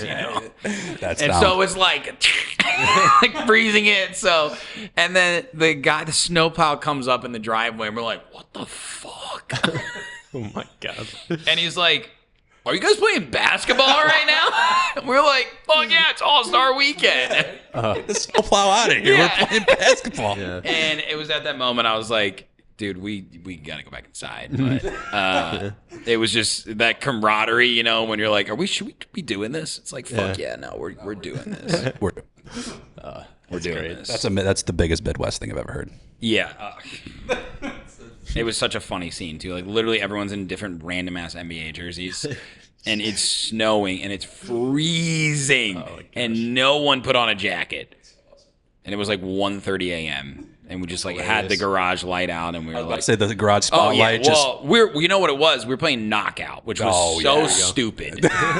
Running around. Yeah, slippery. We're in slippers. Like, it was pretty funny. That's awesome. That's great. That's awesome. It was a good time, though, but... Yeah, needless to say. Shout out I haven't basketball. played Knockout in forever. Oh my God. Dude, Knockout was the shit. Half court Knockout too. Oh, all my of God. them. Half court Yeah, Knockout. those are great. Indoor recess. Yeah. Yep. That's Midwest right there, right? Oh yes. People on the West Coast would never understand indoor recess. Never. That was like, I was always so stoked when it was indoor recess. It's the shit. Yep. Like windchills at 8 degrees, stay inside. We're like, yes. Perfect. Let's get a game going. Let's get shots up. And then it's like, all the girls are standing in the corner and all the guys are like all playing basketball. It's like, we should go like talk to the girls. Come back. Like, let's get another game we knocked out first. Come back sweaty as hell. You So guys, sweaty, yeah, literally. you guys smell. Exactly. Yeah, that's basketball right there. Oh my God, dude. Yeah. That was middle school when I'm thinking back to. I remember freshman year, that's when like people are going through puberty and shit, and you got gym class and everyone's sweating. And I was like, I'm showering after this shit. It's like third period or whatever. And there'd be dudes that wouldn't shower, right? And it's stinky. And then you'd have some dudes that would dry off their underwear into the hand dryer or whatever. gosh. Dude. I'm like, that doesn't help.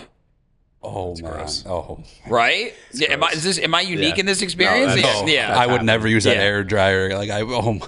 I'm like, it's gym class. Like we're exercising. You know what I mean? Like bring another pair of clothes. Yeah.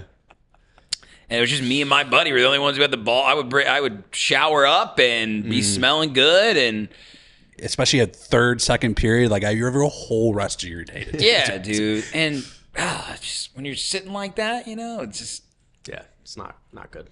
not good. Not Like good. what's more embarrassing than people maybe seeing your small dick Smelling horrible. being fucking stinky as shit. That's All right, and that's not a hot take. God, that's awesome. Fact. That's a fact. Radius clause yourself. yes, agreed. Great example. We should start a podcast, guys. Yeah. We should. Let's never leave this room and just see how long we can talk for. I'll quit my job. Sorry, boss, not coming in tomorrow. But in your 2 weeks, we'll see if we're still podcasting. Man, This has been a blast, guys. Yeah. I appreciate you, man. This has been. Appreciate you guys. We man. looked forward to this for a very long time. Yeah, I know. I'm sorry I kept pushing, but I was not- like, yeah. We're Yeah. blessed, so thank you. Oh, dude, I think it's good timing. I think this is good timing. We got the city backdrop here. Look at this shit, man. Yeah, you gave us this backdrop. Are you kidding me? I know. Beautiful. I'm a renter, so there are well- different benefits that you get with renting. Yeah. This is we were the city behind us was just voted best big city in the U.S. or the world recently or something. I think It's it's been the like US. second in the world. thought- Paris, I thought- but it's for the US world. probably, Yeah, yeah. U.S. for I sure. think it is. I really think it is. Like I would never leave. yeah. That might People here, I mean, like the music scene, and even though best. like we mentioned we don't want to get like too like caught up in that local circuit type Well- thing. Like we still every time we play here, it's a absolute blast. And like you talk to any touring act, they love Yeah. playing in Chicago. Oh, yeah. it's Because we show the fantastic, fuck yeah. up here year round. I literally just went to LPGOB last weekend. And she goes, "I'm so happy to be in the best like city in the U.S. Like to play music.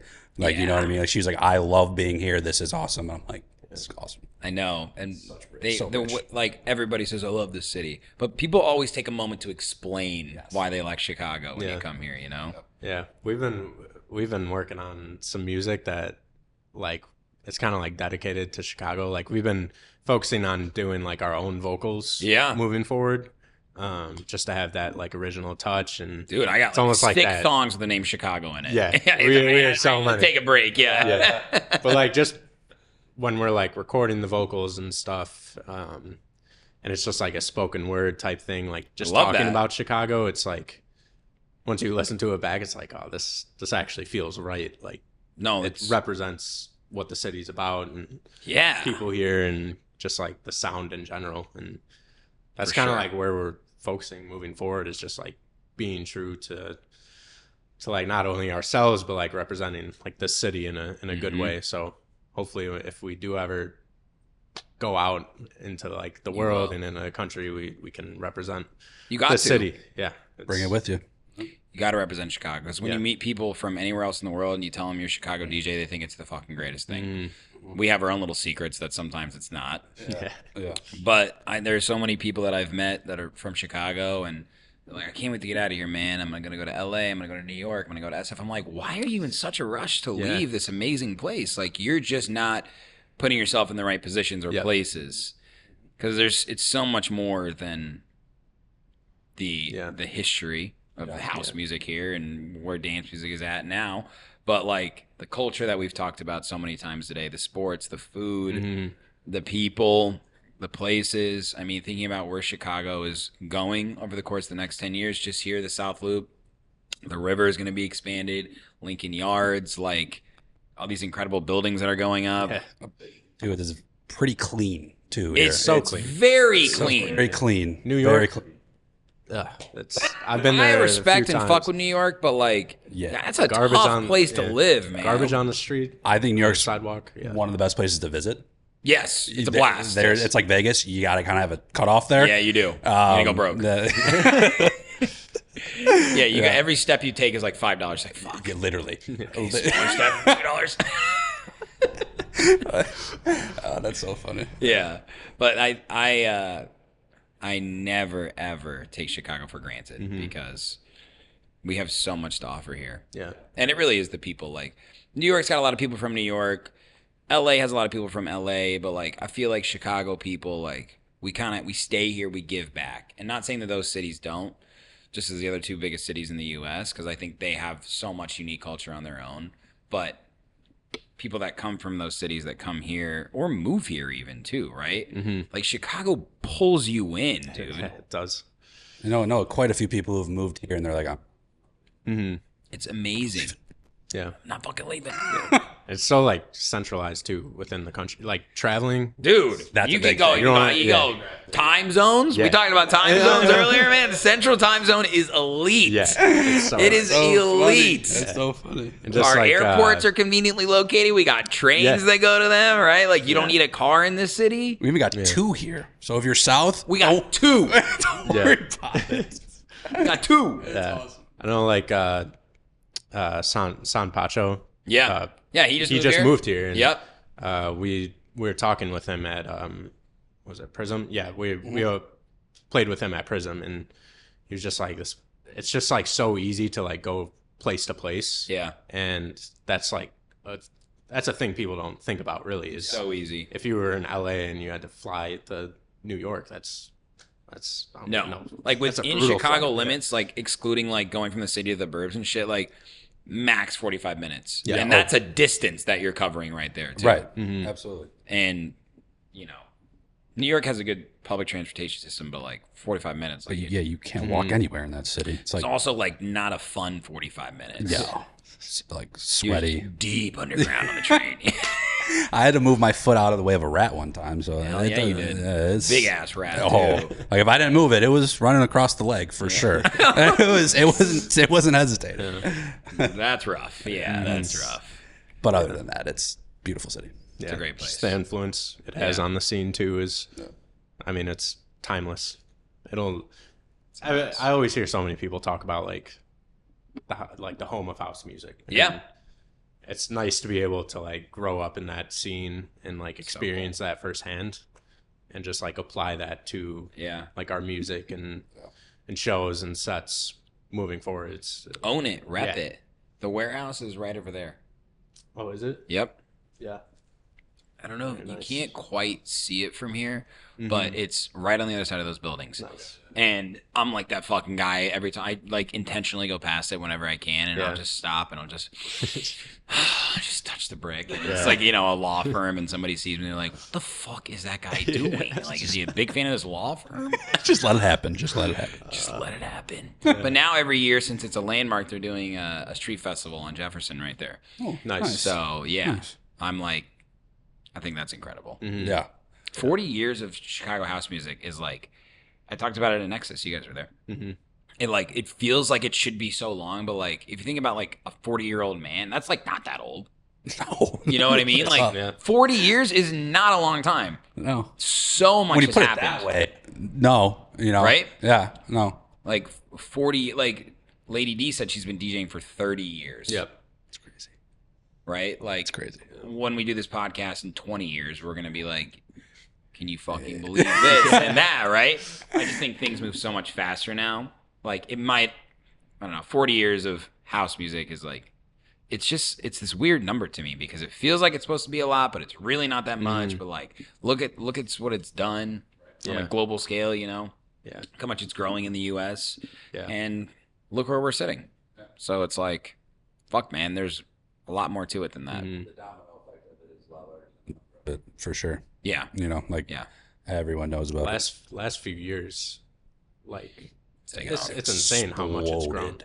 Like we weren't really before COVID in college. Like we went to Miami for spring break. Yeah. and we unknowingly saw Marco Carolla at Live.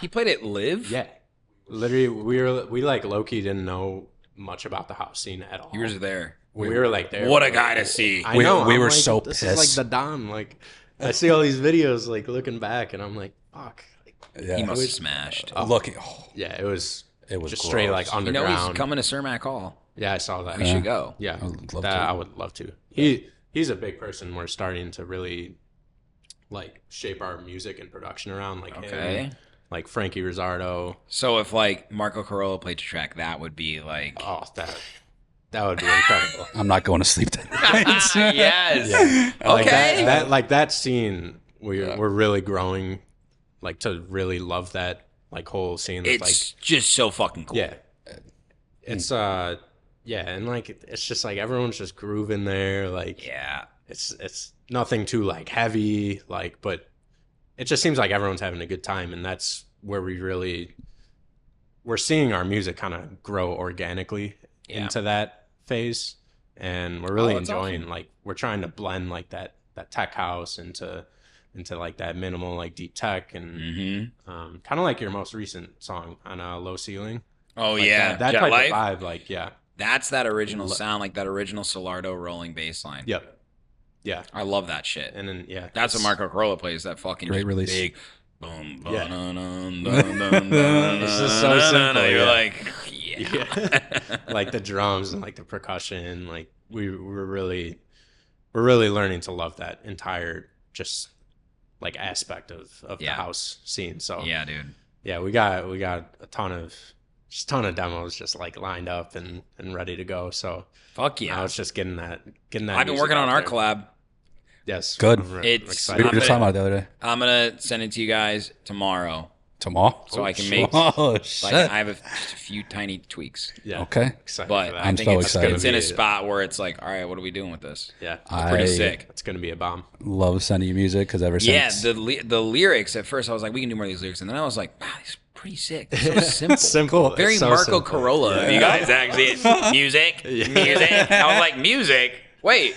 Yeah. It's simple. That's yeah. awesome. I was like, yeah. Well, when I listened to all those tracks, and then I was like, guys, I need the stems, and you were like, yeah, no, this is all. It's funny. We made that track and we put it in the folder. We were like, I feel like Sherman's gonna. yes. We were like, we honestly hoped you were gonna. That's great. Take in. I love it. It's so sick. Yeah, but collaborating is the best. yeah, It's when you send us back the no hands. Oh my gosh, that no hands. We're in the Dude, that one goes. How about how well that track is done too? It's almost like 50,000 plays on SoundCloud. That's really for SoundCloud. That's really good. You want to know a wild story? My cousin was in Vegas, and I forgot where he was.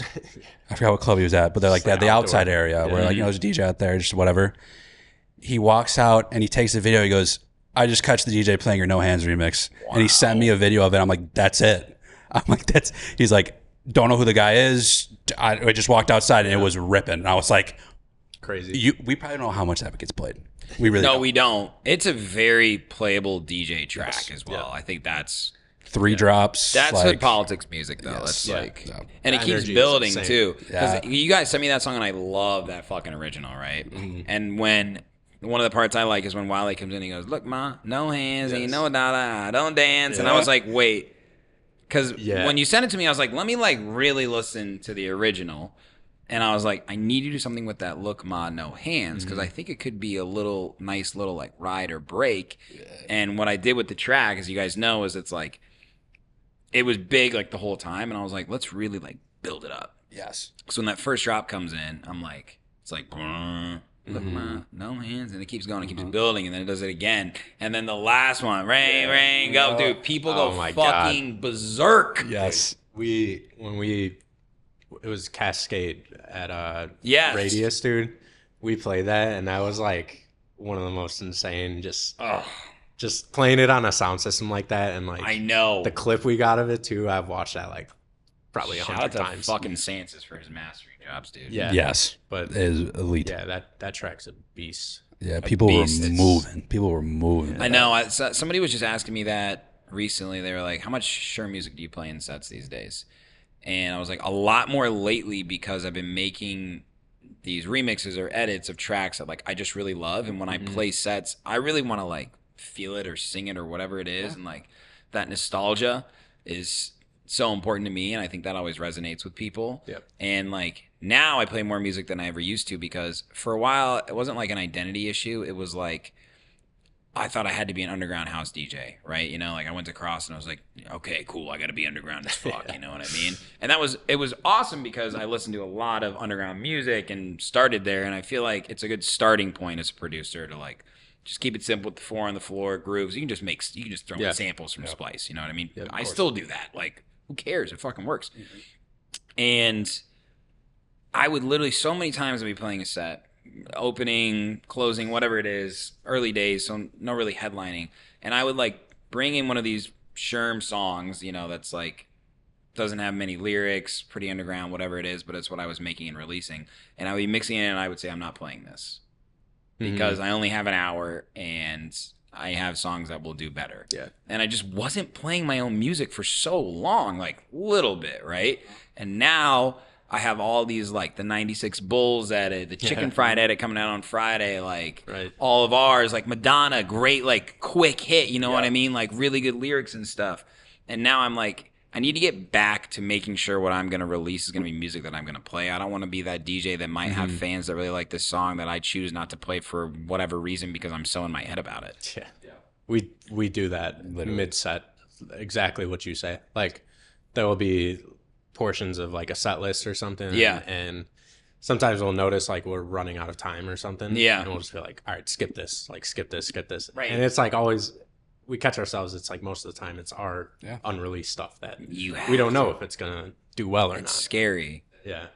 It is, but you don't know until you Yeah. Most of the time it does do well is the funny part. True. Like you said, you kind of Yeah.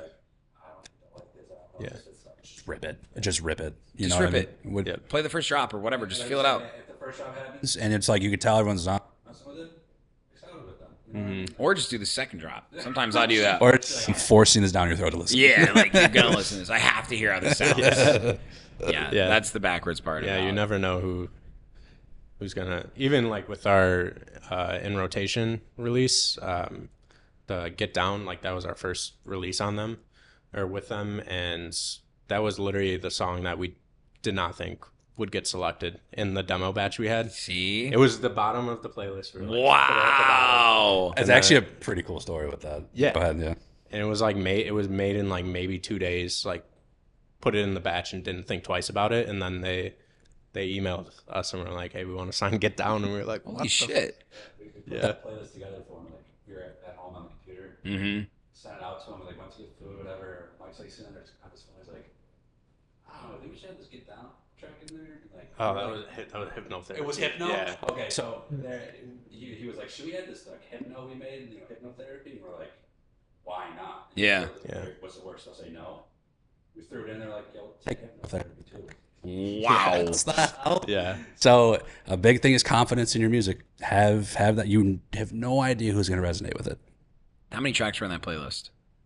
4, 5? Maybe like 6 max. Yeah. Okay. I think it was at either 4 or 5, and then we added that last. That's a good lesson right there, because a lot of people will send us like 15 tracks. Yeah. To politics, and like realistically, 4 of them are done. Yeah. Like send it doesn't have to be 100% done. Right. But it needs to be a song that you're confident about and your 5 best.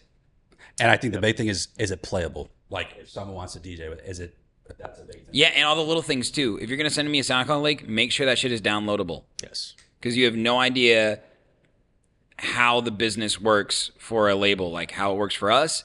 I need to be able to download that track, hear it outside of SoundCloud as well, because you know it's a little different, and then put it in a Dropbox for Susan to listen to. Yeah. If it's not, I can't tell you how many times I've had to not follow, not to his own fault, but like, hey, I need you to check out this SoundCloud link. He's like, can just download it and put it in the Dropbox. I'm like, they didn't put downloads on. And like the time wasted of me saying, can you put the downloads on for this track, can sometimes be the window that you would have had. So like, think about these little things. Absolutely. 100%. Yeah. Because I like SoundCloud to listen to demos. I like to be able to see the waveforms in Dropbox as well. I cannot deal with Google Drive.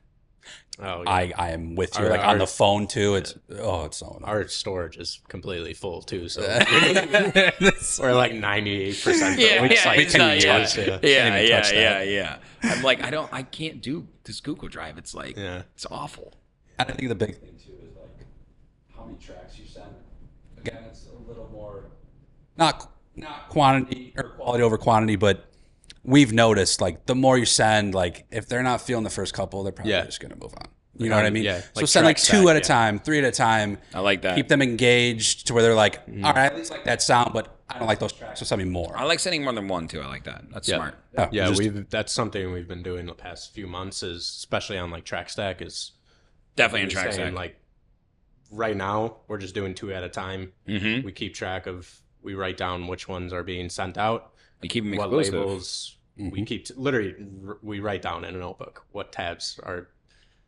Like we're writing down tabs of like who denies it, and then we'll put down another 2 songs, and then just like run through the process again. So we have like 15 to 20 labels or whatever that we want to contact. Yeah. And we'll just send 2 at a time.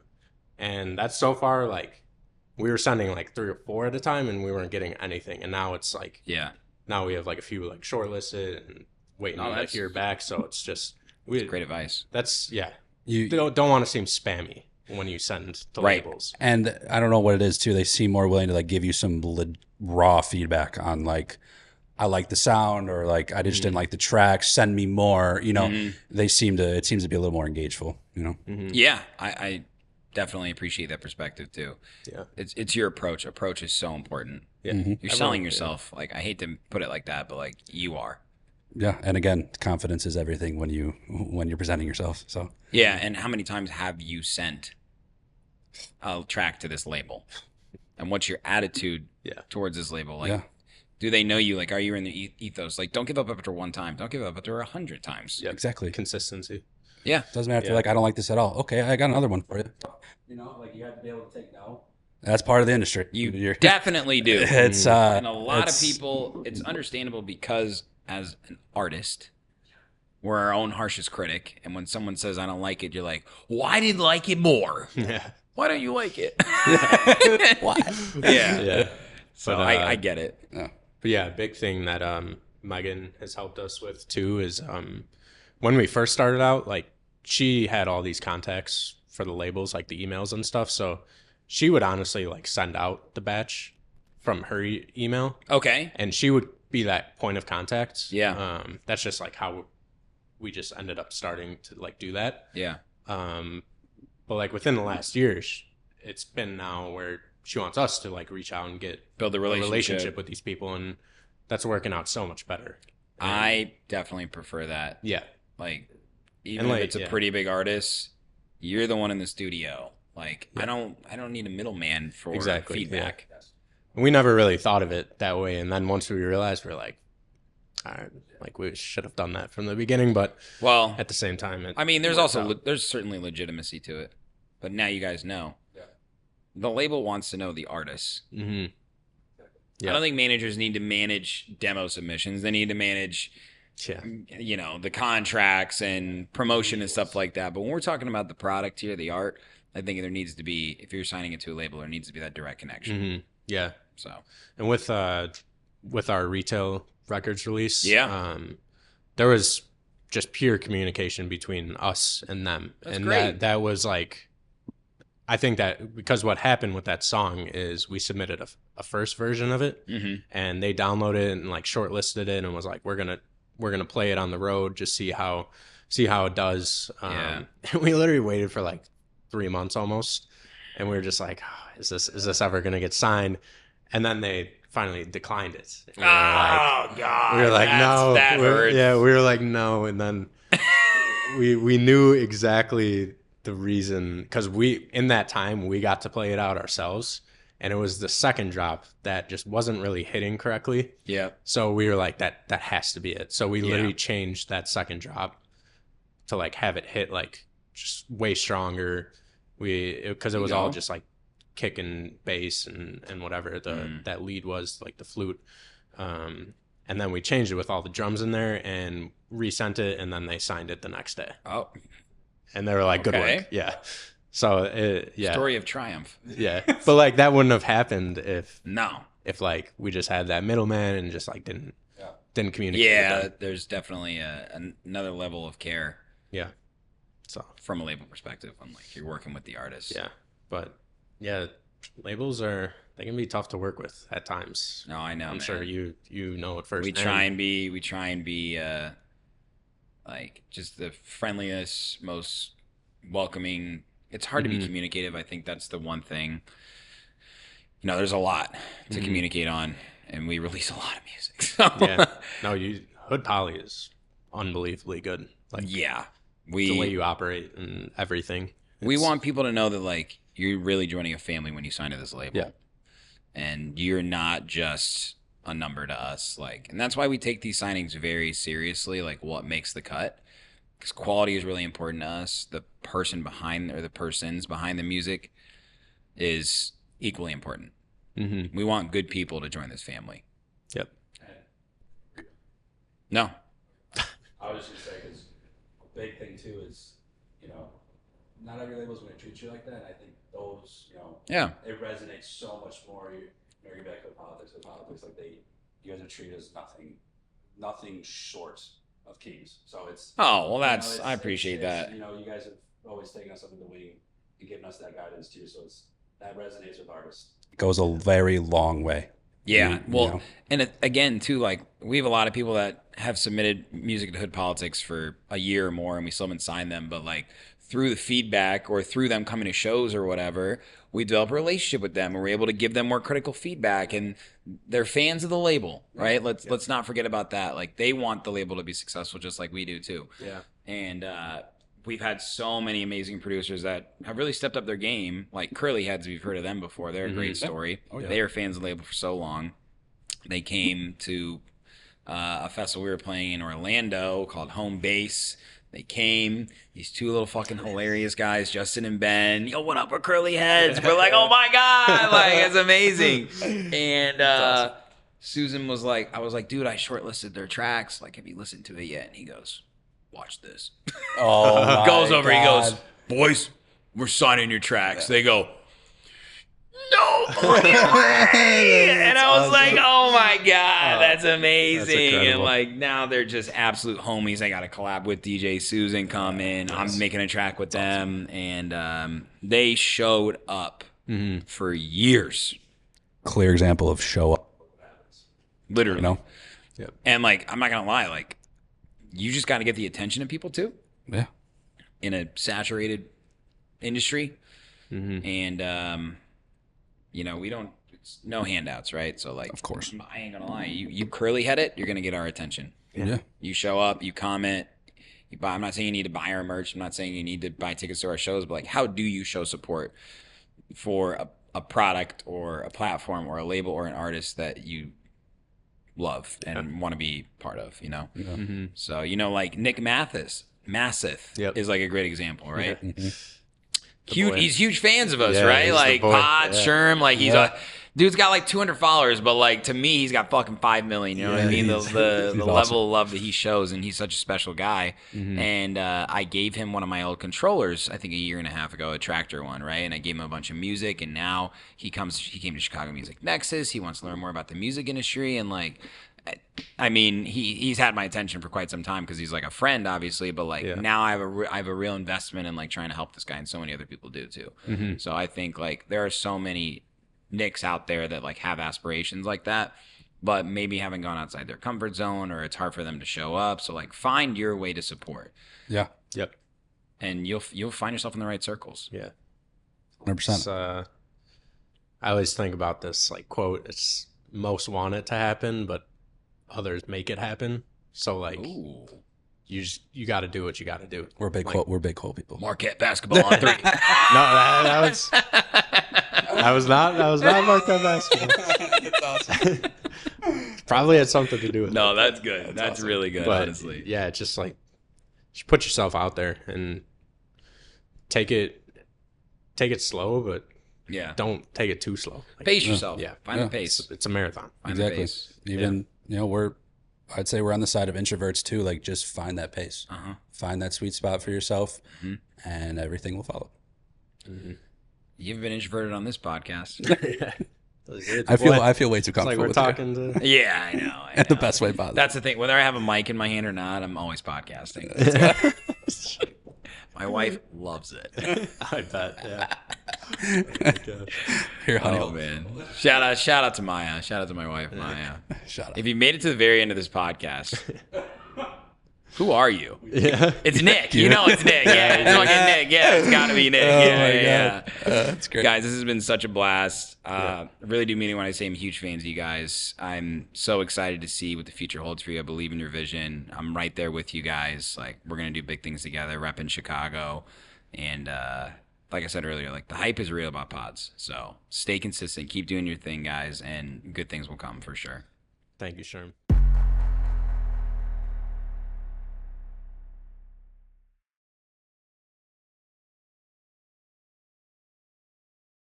Man, do I love Sherman the Booth. Oh, hey, I think you do too. Hope you enjoyed that piece of content.